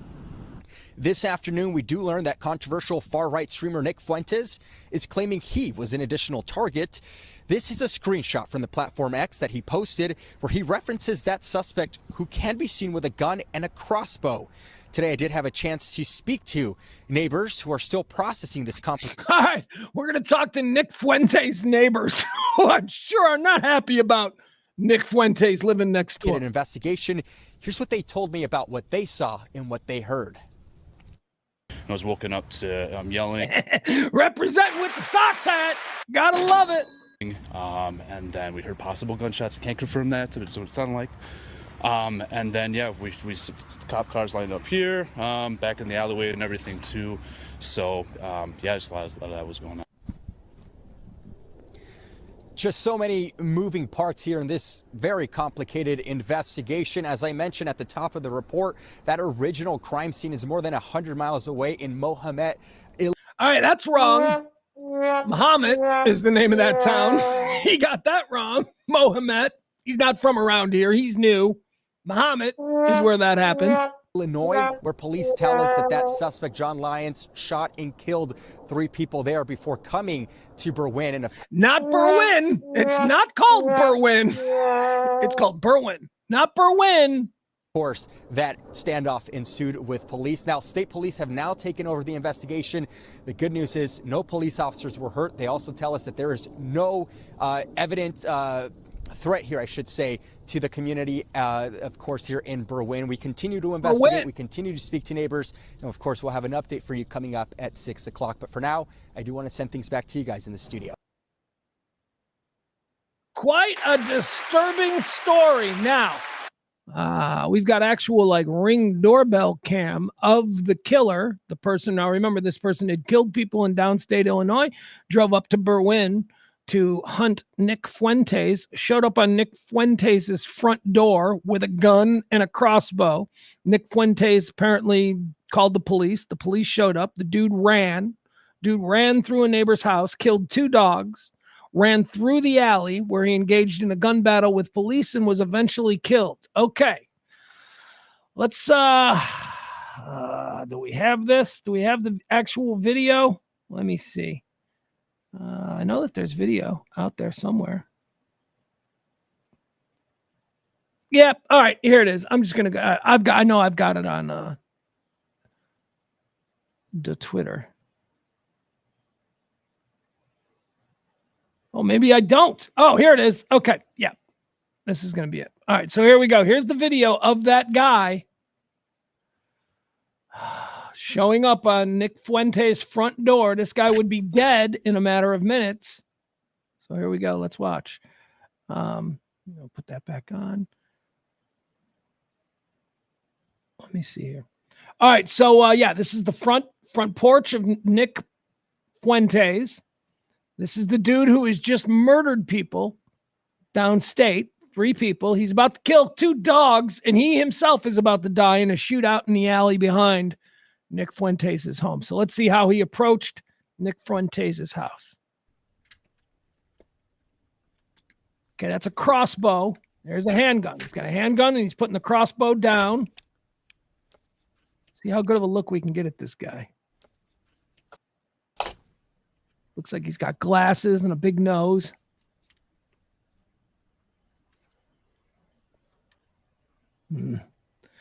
By the way, can I just say, kind of a shitty apartment that Nick Fuentes lives in. Now, the area itself is awesome. Like, I would love to live in that area. He is literally steps from Fitzgerald's, which is like one of the coolest bars on the planet. And if you wanted a home bar, a home tavern, you could do a lot worse than Fitzgerald's. But look at this mailbox situation. This is not a well-kept apartment. This landlord, first of all, it's an old building, which, if the landlord is cool, he's done it, he's kept up with the renovations and these old walk-ups, these bungalow-type walk-ups, multi-story. I guess that wouldn't be a bungalow. But these kinds of Chicago buildings can be really cool if they're redone. Look at those mailboxes. Half the mailboxes don't have doors. How much money does Nick Fuentes make? I assume that he makes millions and millions of dollars and shouldn't be living in a funky Berwyn apartment that doesn't even have doors to the mailboxes. That's funky.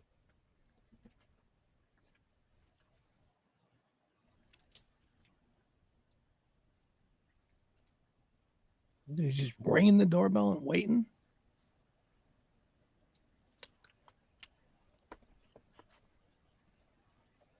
Was he riding a motorcycle? Like, did he ride a motorcycle all the way up from downstate? Ugh. You're going to have to tie him. Oh, what's that? Was he calling him out? Yo, Nick. Yo, Nick. He yells. All right, well, within minutes, he'll be dead. There you have it. That's the saga. Nick Fuentes, as someone posted, look out, assholes. It is asshole hunting season in the United States. Let's see. What else do we have here? We covered the strike.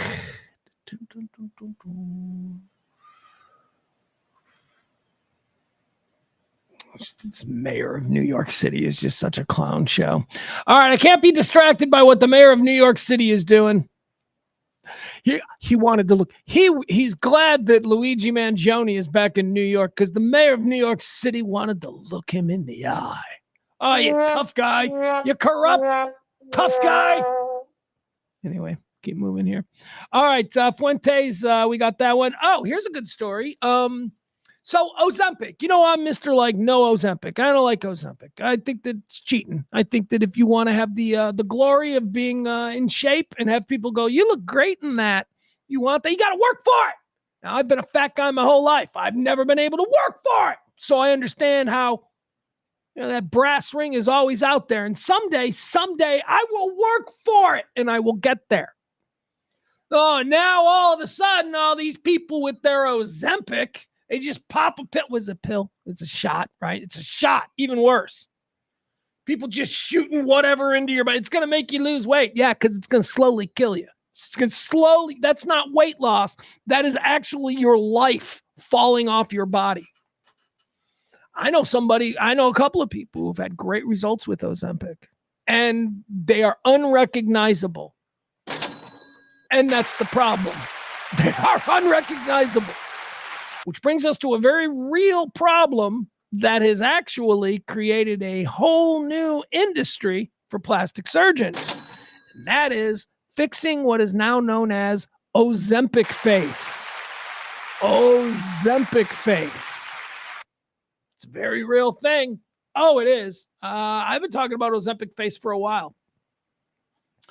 But plastic surgeons have noticed as well that people who lose a great deal of weight on Ozempic, there are some other effects that, well, to put it bluntly, you look like a concentration camp victim. That's the end result. Yes, you lost weight. Yes, you no longer wear a 38-inch waist. You now have a 32-inch waist and you look great. But you also have sunken dead eyes and a gaunt gray complexion. That is a very real truth of Ozempic. You look fantastic. You're not fat anymore. Of course, you look dead from the inside, but you know, it's bikini season. I just don't get it. I think there's a very real issue with the way people look physically after this Ozempic transformation. And I don't know. Look, people are going to show me that it's beneficial to the overall health problem that we have in this country, where so many of us are obese. It's a problem. Okay, so if you can show me over the course of a few years, because really it ain't been around that long, you can show me that it's not killing people and it's going to contribute over the course of time, then okay, I'll back off. But I think it's cheating. As a lifelong fat guy, I think it's cheating. And I don't respect anybody who loses weight that way. I know who I respect? I respect Adam Rayna. That dude used to be fat. He ain't fat anymore. He got himself healthy because of his kids. That was his motivating factor. That is worthy of a man's respect. Ozempic? That's like some bitch stuff. That's some like I'm trying to fit into my wedding dress kind of nonsense. But okay, apparently guys are doing it. And Ozempic face is a real problem. So let's talk about this story. I want to show you some examples of what they're calling Ozempic face and how plastic surgeons are licking their chops with ways to make Ozempic face hot. Hollywood's Ozempic face crisis. Plastic surgeons reveal the celebs suffering from the gauntness and gray face syndrome. It's the latest beauty craze gone horribly wrong, and it's hitting celebrity A-listers the hardest. Many of Hollywood stars, such as Jessica Simpson and Scott Disick, faced accusations this year that they've had Ozempic face after stepping out on the red carpet with slimmed down profiles. And fans now say there are even more celebrities who have been hit with the look, typified by sunken eyes, gaunt cheeks, and sagging skin. You know, the Auschwitz look. Oh, it's all the rage this spring. Katy Perry reignited rumors over Ozempic face on Monday after fans said the 40-year-old who was on the red carpet in Philadelphia looked gaunt.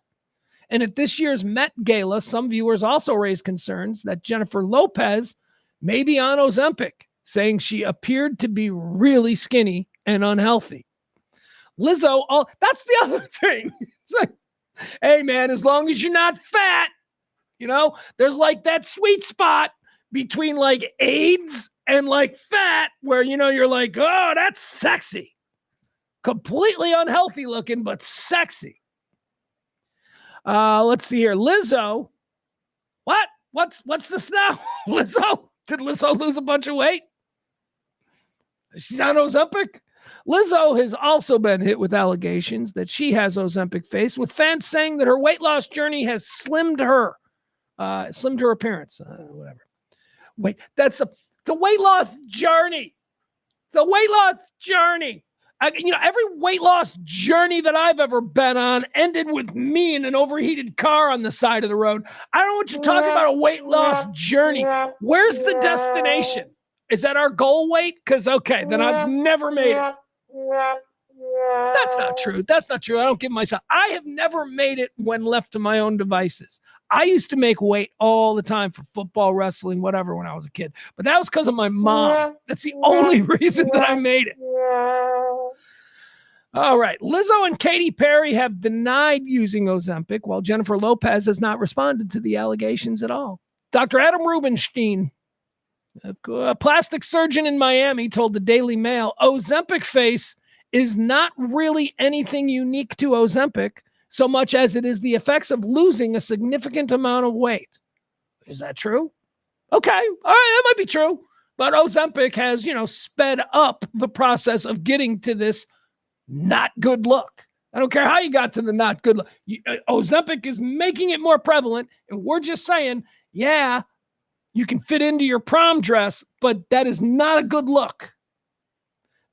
Dr. Smita, I don't trust anybody named Dr. Smita. Oh my God. And look at this last name. The last name is literally like Smita Rana Dama Kama Nama Nama Nama Nama. Na na na na na. Phenomena. Dr. Smita Raman Nama Nama. All right, I'm gonna legitimately try and pronounce this name. Dr. Smita Rama Nandama Nadam. Fuck it. I'm out. I can't do that.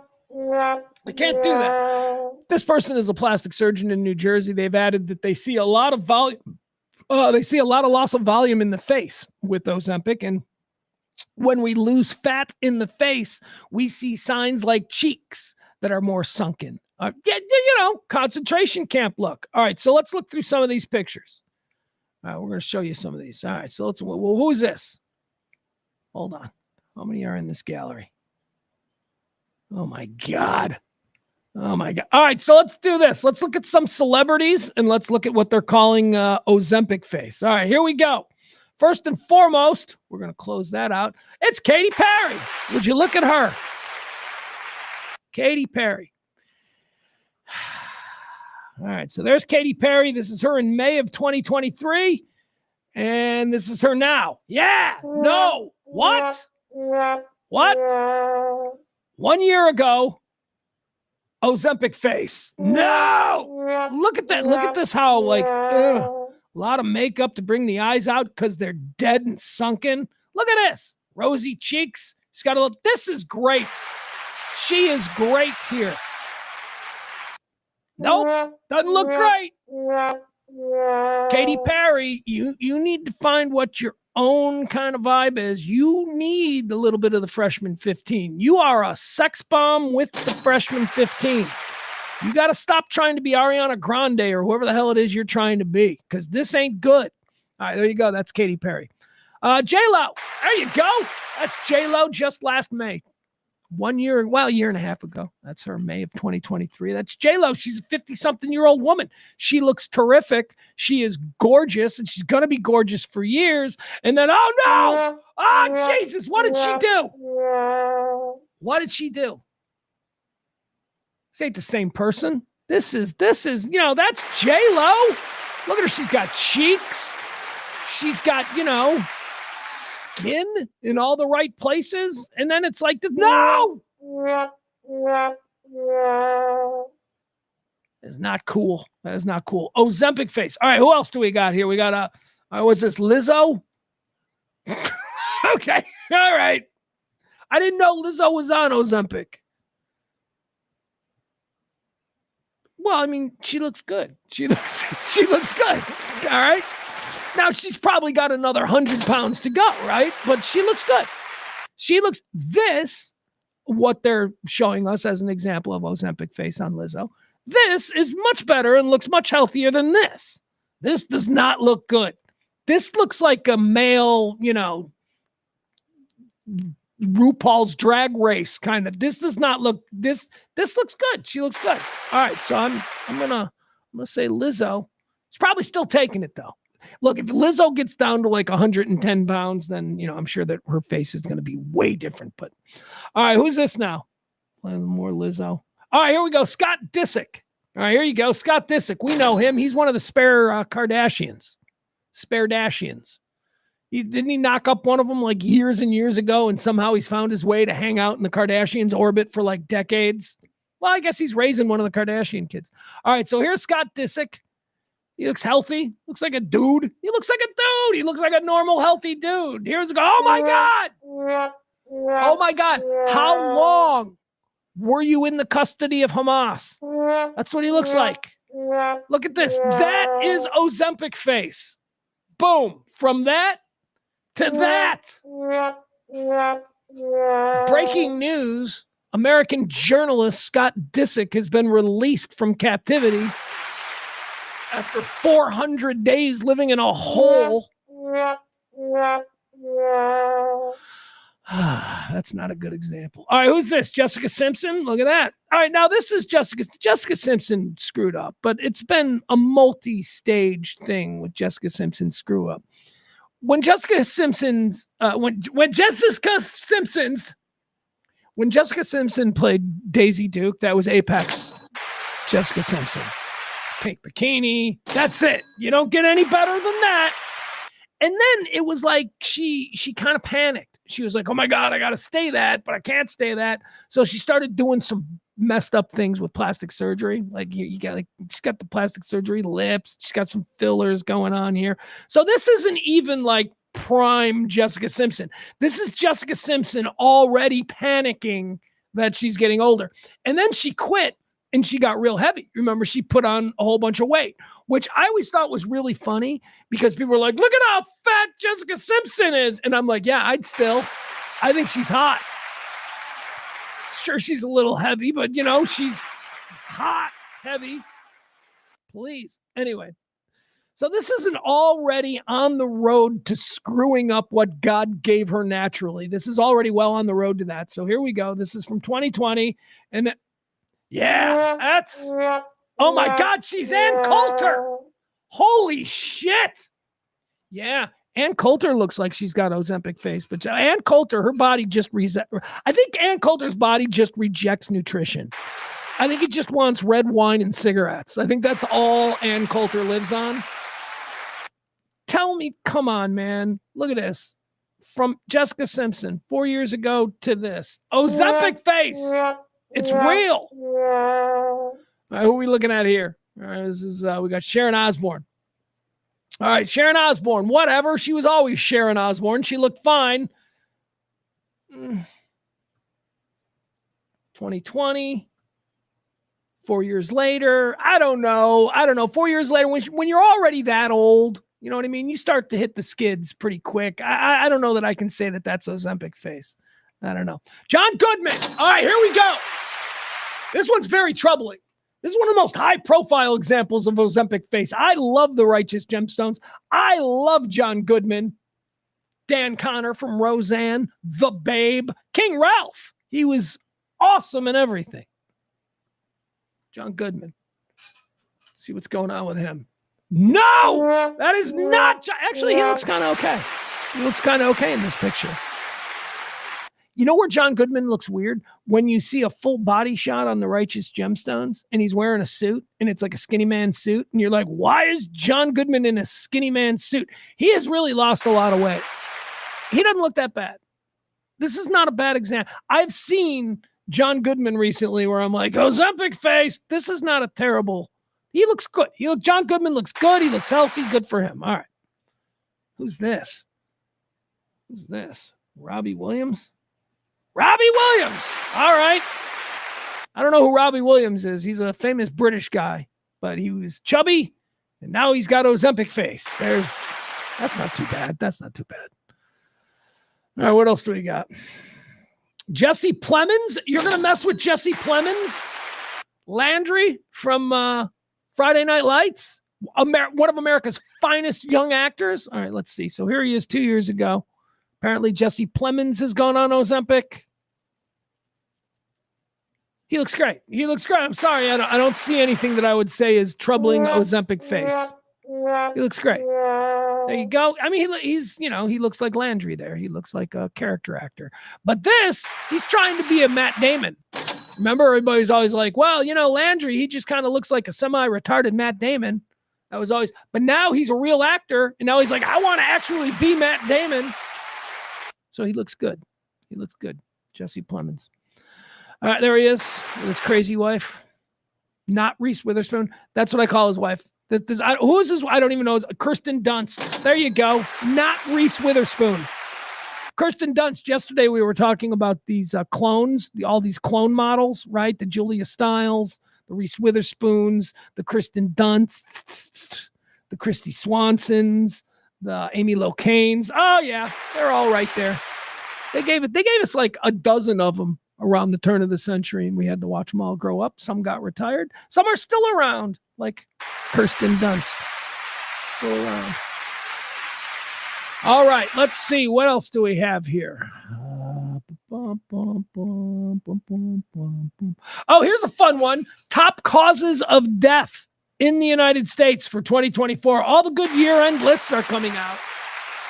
So here are all the ways. What do you think the number one cause of death in 2024 was? Gunshot wounds? No, not really. We die of stupid stuff en masse every year. And it's always, it's always something. I could see that. So let's go through the list. These are the top 10 causes of death in the United States. Actually, this is for 2023. So apparently it takes a whole year to just calculate. So 2023, top 10 causes of death. Number 10, with 49,932 deaths in the calendar year 2023. The 10th most common way that Americans died, COVID-19. COVID-19. All right, number 9, the number 9th most common way that we died, 2023. Chronic liver disease and cirrhosis, 52,224, you lushes, you rummies, you drunks. There you go. Chronic liver disease is number 9. Number 8, kidney disease. That's a rough one. That can hit any of us. That ain't good. Number 8, kidney disease. Number 7, diabetes. Because of all the shit we eat. Because we're just terrible. Number 7, 95,000 people dropped dead last year in America of the diabetes. Stop it! Eat a salad, for crying out loud. Chicken is cheap. You can eat chicken. You don't have to eat macaroni and cheese every meal for 40 years. You can eat chicken. You can just fry up some chicken. Fry! I said fry. Why? Because if you're going to do that, you may as well enjoy it. You don't have to kill all of life's joys, but you don't have to eat, sugar-coated sugar smacks for dinner every night and chase that with some macaroni and cheese hamburger helper. That, we can eat better. Diabetes. Drinking a 2-liter bottle of Mountain Dew every day. No! Stop it. 95,000 people died of diabetes. Number 7, diabetes. Number 6th cause of death here in America for 2023, the calendar year. Alzheimer's. Ladies and gentlemen, an old favorite. No pun intended. Alzheimer's. I didn't know Alzheimer's was deadly. 114,000 people. I thought Alzheimer's just, I thought Alzheimer's was really a disease that affected the people who don't have Alzheimer's. I think of it that way but apparently, look at this. It does. It says Alzheimer's accounted for 3.7% of all deaths in both 2022 and 2023, though its rate of death fell by 4% year over year. It was number 7 on the list in 2022. All right, so now it's number 6. Alzheimer's. Number 5 most common way that Americans died, chronic lower respiratory diseases, breathing problems. This category includes conditions like chronic obstructive pulmonary disease, asthma, emphysema, and bronchitis. They accounted for 4.7% of U.S. deaths. That's number 5. Number 5, chronic lower respiratory disease.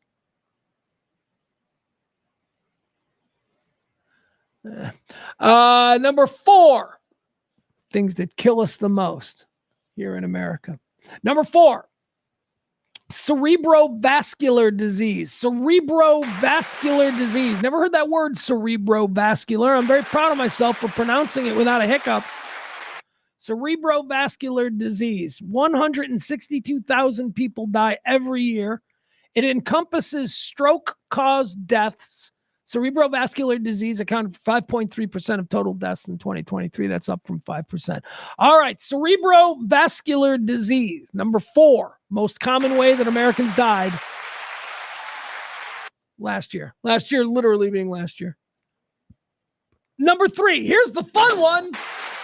Oh, all bets are off with number 3. This one encompasses so many crazy things. With over 222,698 deaths last year, the number 3 most common way that Americans died, accidents and unintentional injuries. Oops. Or, as they say in England, and this is a legitimate cause of death in England, death by misadventure. I love that. I want on my death certificate to say death by misadventure. That's like somebody's like, how did he die? Well, he tried to roller skate between 2 buildings and, death by misadventure. I love that. Unintentional injuries resulting from things like drug overdoses, car accidents, falls, etc. remain the number 3 killer of Americans in 2023. They accounted for 7.2% of all U.S. deaths. Us out there being stupid, being clumsy, avoidable things. The number 3 way we die. Totally avoidable things. Number 2. Well, this bitch had to show their head. I can't believe it's not number 1. It's number 2.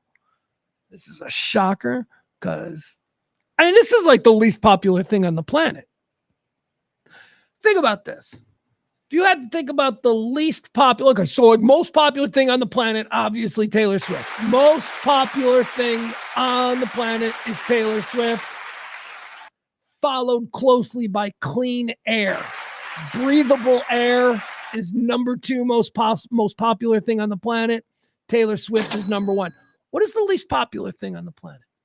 What's the least popular thing? That's the number 2 cause of death. It's got to be cancer, right? Cancer. Cancer is like the least popular thing on earth. Nobody likes cancer. Nobody's like, cool, cancer, right? It's terrible. It kills our moms. It kills our grandmas. It kills our kids. It kills us. Cancer comes for us all. Cancer is the natural occurring thing within the human body. If we live to be 150, 200, 300 years, we will eventually die of cancer because our cells they're going to break down and they're going to turn into cancer. It's just a matter of time. Some of us get like 85, 90, 95, 100, 105 years. Cancer doesn't show up. Queen Elizabeth never had cancer. She lived to be like 102. I bet if she had lived to be 103, cancer would have shown up. Just saying, it's going to show up in all of us. It might not, we might not make the first down, if you know what I mean. Like we might die before the cancer shows up in our body, but cancer sucks. It's coming for us all. It's out there. No matter how healthy you are. I run 6 miles a day and I've never eaten processed food. Cancer don't give a fuck. Cancer's coming for you. Just a matter of when it decides to show up. Number 2 cause of death in America, the loathsome cancer. 613,000 deaths last year. Number 1, the number 1 cause of death in America. Number 1, heart disease. 680,000 people, 981. I've got a recent history with the heart disease cause of death diagnosis. I think it's bullshit. I think that the reason that it's number 1 year in, year out is because that heart disease is common. I think that as I've had numerous doctors explain to me, every doctor has said this exact same thing. People can have heart disease for 60 years. Totally healthy people can have heart disease at 25 years old and live another 75 years before the heart disease ever even shows itself. People live with forms of heart disease. And the reason I believe heart disease is number 1 is because heart disease upon an autopsy is immediately recognizable.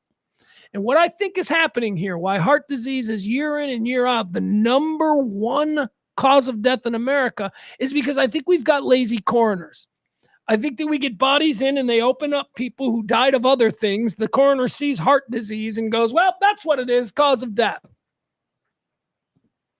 This is my feeling about my partner, Kelly. My partner, Kelly's cause of death was listed as heart disease. Like she was, some OB, like she wasn't a CrossFit instructor. That's what she was doing.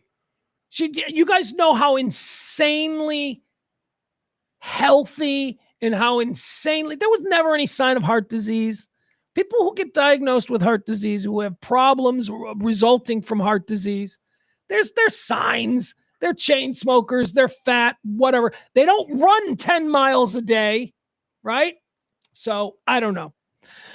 That was the cause of death for Kelly, heart disease. Some coroner down there opened her up and went, oh, she's got heart disease. And every doctor friend of Kelly, and Kelly had a lot of doctor friends, every one of them that I've spoken to afterwards, they said she could have had heart disease for another 50 years. That doesn't mean that's what killed her. We still don't know exactly what it was. And they closed her up, closed the book, and okay, heart disease. The world's healthiest person that I have ever known. And you people who know her know that that was her pride, her health. Her body was a temple. She used to not sit during the show so that she could run in place. Did this all the time. Commercial breaks is when she would do calisthenics in the corner of the studio. She had a trainer. Kevin, you guys remember Kevin the trainer? She had a trainer that would hang out in studio and work her out during commercial breaks. I mean, she was nuts. She was nuts. She used to run 6 miles every morning at like 6 a.m. 6 miles, 3 out, 3 back. So don't tell me heart disease. Anyway, heart disease is number one. Once again, why? Because again, as doctors have told me in recent months, heart disease is very identifiable. They rip you open and it's the first thing. Oh, there's a sign of heart disease. That's probably what killed him. And then they close you up, move on, get the next one. Heart disease, once again, the number one cause of death. And I'm calling bullshit on half of them. Anyway, let's move on. All right, good times. Let's see, what else do we have here? Oh, there was a fun story yesterday. I believe it was in the Wall Street Journal about the New York Jets and the dysfunction that the New York Jets have been going through. Of course, New York Jets, Woody Johnson is the owner. Woody Johnson is a terrible owner by all accounts. Also, you know, he's the new, Trump has appointed him ambassador to the court of St. James, which is like, that's England. That's England. I always like to point that out. England is the only ambassadorship that, you know, you don't necessarily call it the UK. Because it's much fancier than that. It's the court. It's the best ambassador job. It's the most important ambassador job. The most important ambassador we got two. We got our ambassador to the United Nations and then our ambassador to England. That's like the top ones. Woody Johnson is going to be ambassador to England. Good for him. Woody Johnson, according to this story, was making decisions for the New York Jets, overriding his general manager and his coaches and his scout teams, overriding them on major decisions based upon what Woody Johnson's teenage sons thought. And Woody Johnson's teenage sons apparently were using the Madden game as whether or not players were good. One of the great examples that they give is that the New York Jets made a trade or attempted to make a trade or were trying to get into the Jerry Jeudy business. Jerry Jeudy was a Denver Bronco. Jerry Jeudy was a wide receiver, and the deal was about to go through, and Woody Johnson burst into the office and called the deal off because his son said his Madden rating wasn't high enough. That's the New York Jets. And I tell that story just because I know that a lot of people here listening are either Cowboy fans or also in Chicago Bear fans.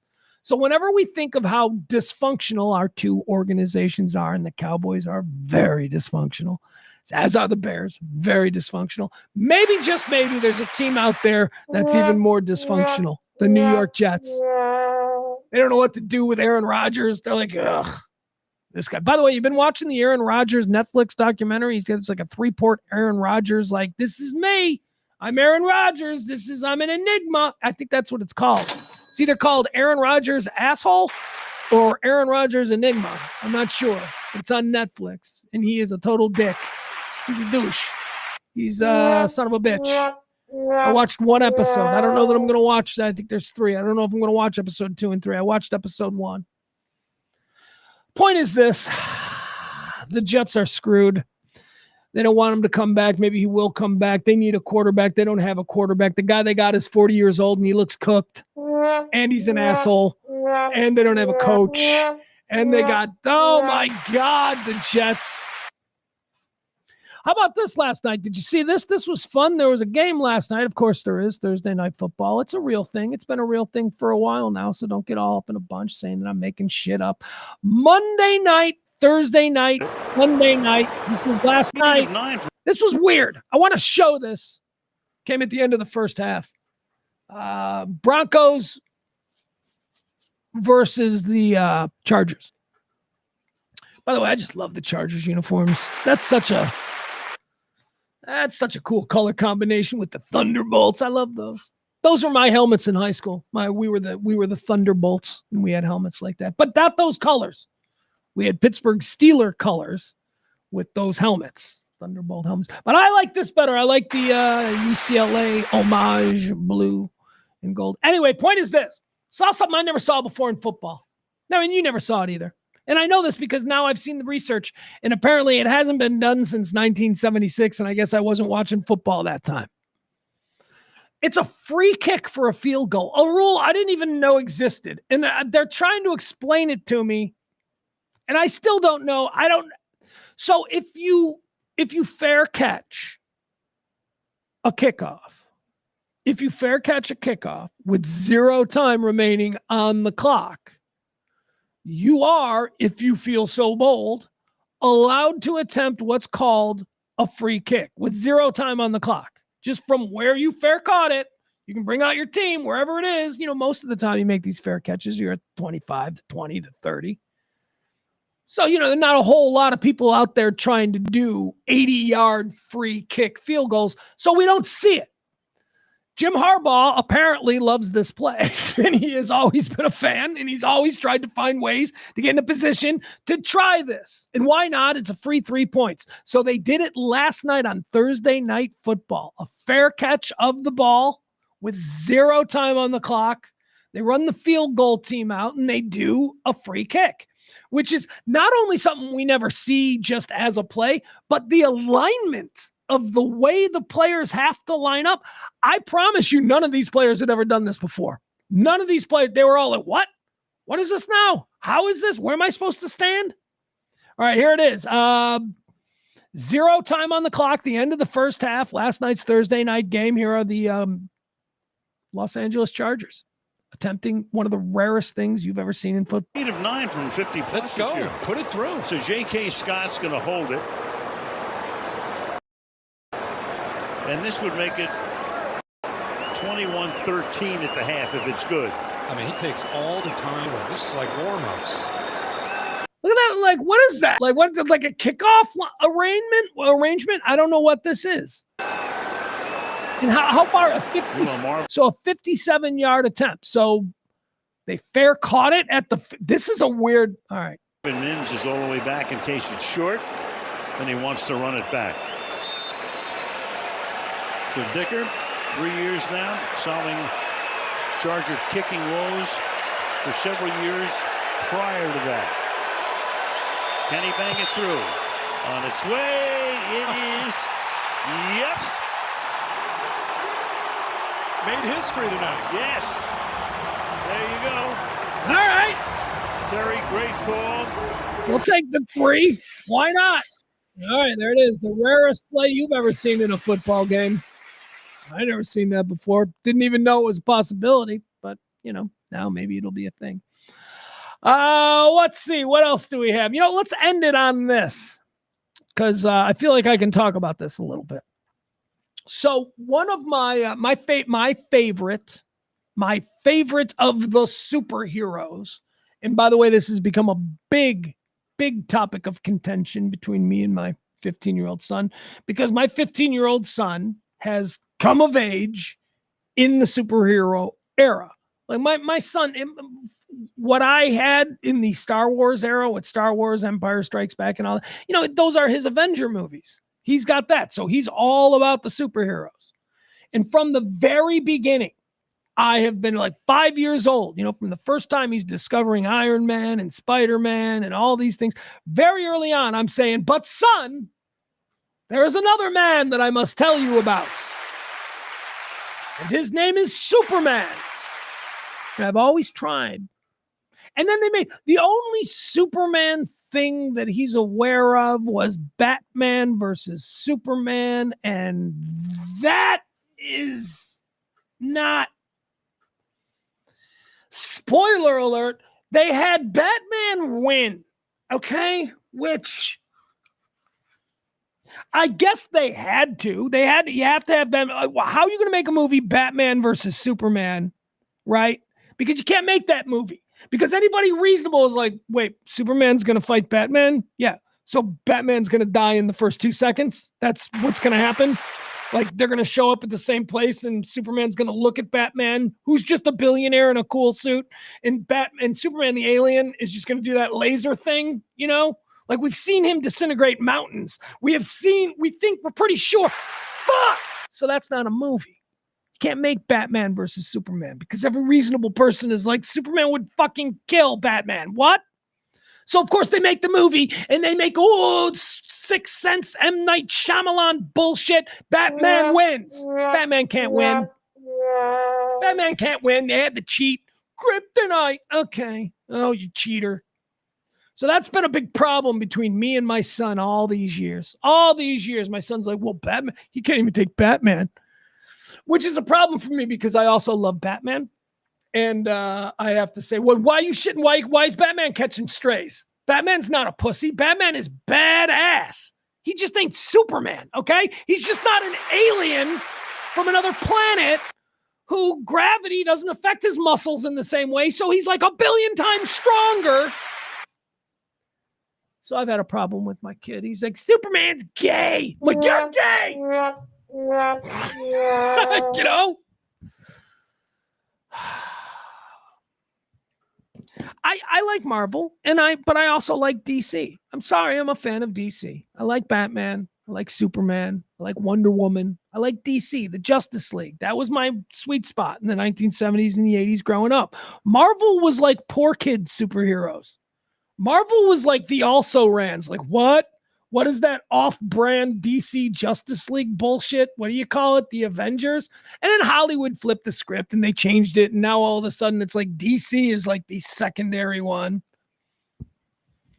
And DC's been, shit in the bed. DC, it's not great. DC hasn't made really great films. The Christopher Reeve Superman film, the original one, is, I think, brilliant. And I think it's incredible. And of course, I've forced my son to watch that, to which he's like, it's not as good as Civil War. I'm like, oh, of course, Avengers, Civil War. Everything gets compared to Avengers, Civil War.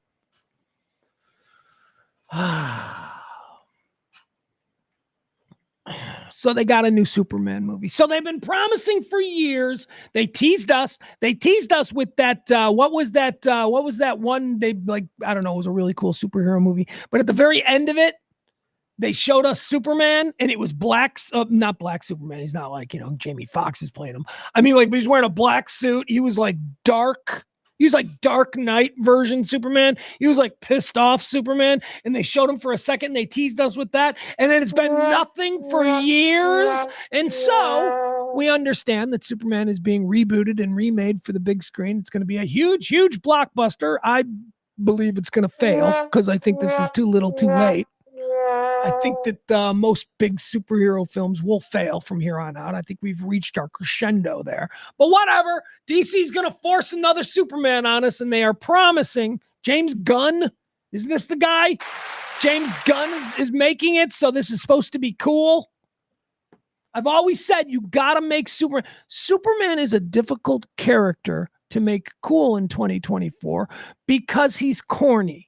Because everything that Superman stands for are these Cold War kind of values that now ring as corny or forced or, bullshit, flag pin, fake patriot. That's kind of been the cross that Superman has had to bear. The Avengers are allowed to be assholes. Tony Stark is allowed to do drugs and bang chicks and, all that shit. That's an unfair advantage. You can't do that with Superman. Superman's not allowed to do that. So I've been begging. And by begging, I just mean quietly thinking in my head, gee, I hope they reinvent Superman. So I've been hoping that they reinvent Superman. I will tell you this, Man of Steel from 5 6 years ago now, great film. Man of Steel is great. I think Man of Steel, it bombed. Nobody went and saw it. But if you want the Superman origin story, Man of Steel from, a couple of years ago is fantastic. I love that film. But now we're getting it one more time. One more Superman, and the trailer has dropped. So let's watch the new Superman trailer. This film isn't coming out till the summer, but hey, that's not going to stop them from pumping the hell out of it. I'm sure that we'll see a whole bunch of this trailer over the Christmas holidays. We'll see it throughout the football playoffs. Hell, there may even be a new master cut for the Super Bowl because DC is all in on reinventing their flagship brand. That is, of course, Superman. Let's check it out. Here it is, trailer for the new Superman movie.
Crypto.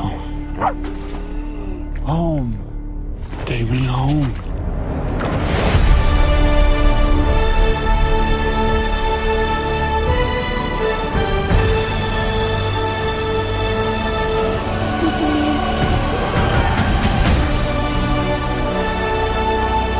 Superman.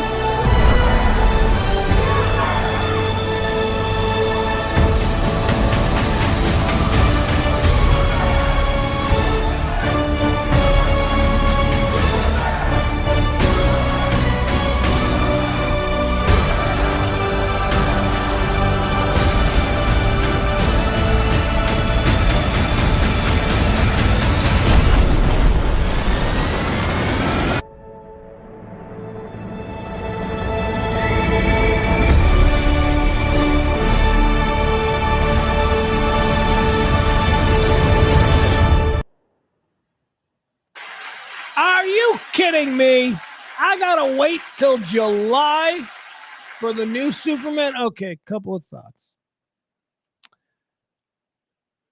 A couple of conflicting thoughts. Because my first thought is, when that music began to swell, the Superman theme, I was like, oh, I got chills! I got chills! And then you see the approaching, he's laying there in the snow. He's all bloody. First of all, who punched Superman in the face? Who got that close? Superman, who did you let get that close that they could punch you in the face? Who was this guy? So Superman lands and he does he's like, come on, boy. So a dog comes. And the dog shows up. I gotta be honest, I don't like the dog. I do not like the dog. Because remember, I was promised a darker, more brooding Superman. That trailer doesn't show me a darker, more brooding Superman. That trailer shows me a Superman who is leaning into the classic traditional idea of who Superman is and what he is supposed to represent. That is an idea that I think is corny to 2024, 2025 audiences, but let's see. All bets are off. I don't know. I wanted dark, brooding, angry, pissed off Superman who's been betrayed. That's the one I wanted. That's not what we got. What we got was Superman with his dog, and his dog's adorable. And we're going to have Super Dog spinoffs. Hell, there's going to be a Disney Plus series, Super Dog. I don't know. That's kind of... I very much enjoy the Guardian of the Galaxy films. So I like, the way James Gunn does storytelling. So I'm going to stay open-minded. And if you just give me classic Superman without trying to reinvent his backstory or his motivations, if you just give me the classic Superman and you do it well, then I'm in, because I already love that. I do not think it'll be a big hit. Selfishly, I want Superman to be a big hit because I want Superman to become cool in the eyes of my son. And I just don't think the cute little Benji dog is going to do that. I think the Benji dog is a little bit corny. Now, what would have been badass? What if that dog was like a pit bull? What if Superman's dog was a pit bull? And the pit bull was awesome, and it was super strong. What if it was like the pit bull? Remember the pit bull that Brad Pitt had in Once Upon a Time in Hollywood? Remember that dog that would sit and wait for its food? That dog, that super dog. They gave us a fruity little. They gave us a dog. They gave us a woman's dog. Can we be honest? They gave us, Superman has a woman's dog. What? Did Lois go out of town and you got to watch her? Is that what's happening here? That ain't Superman's dog. Superman doesn't have that dog. Superman has a Great Dane. Can't Superman have a fucking badass dog? An American Staffordshire Terrier, a big giant one. Put a cape on that bitch, see who laughs. Ain't nobody laughing. But no, we got a cute dog. Was the dog a special alien dog? How does that work?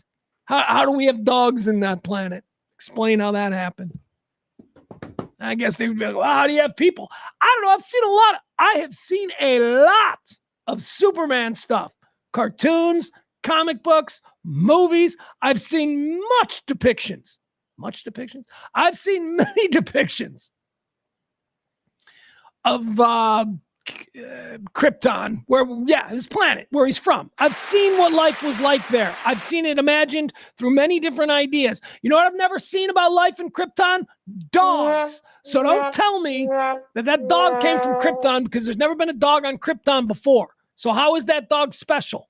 How does that dog have superpowers? And why did you choose to make it a girl's dog?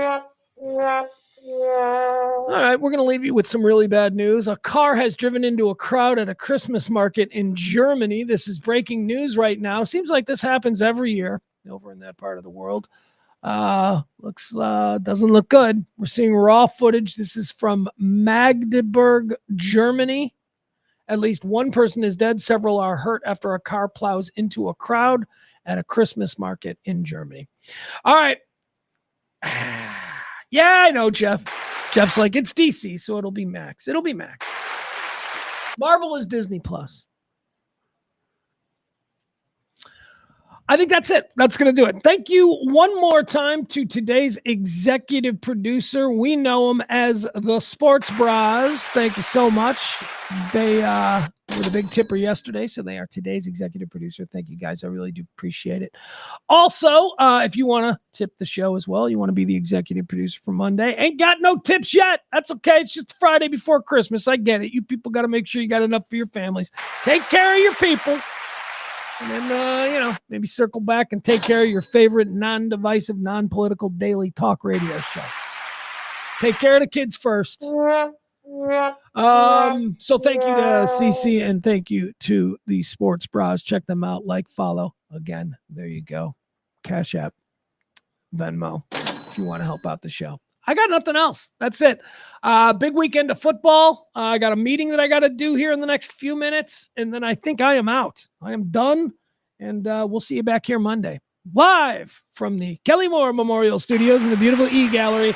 This has been The Rant. I am Pugs Moran. This is RadioMisfits.com. Have yourself a very Merry Christmas weekend.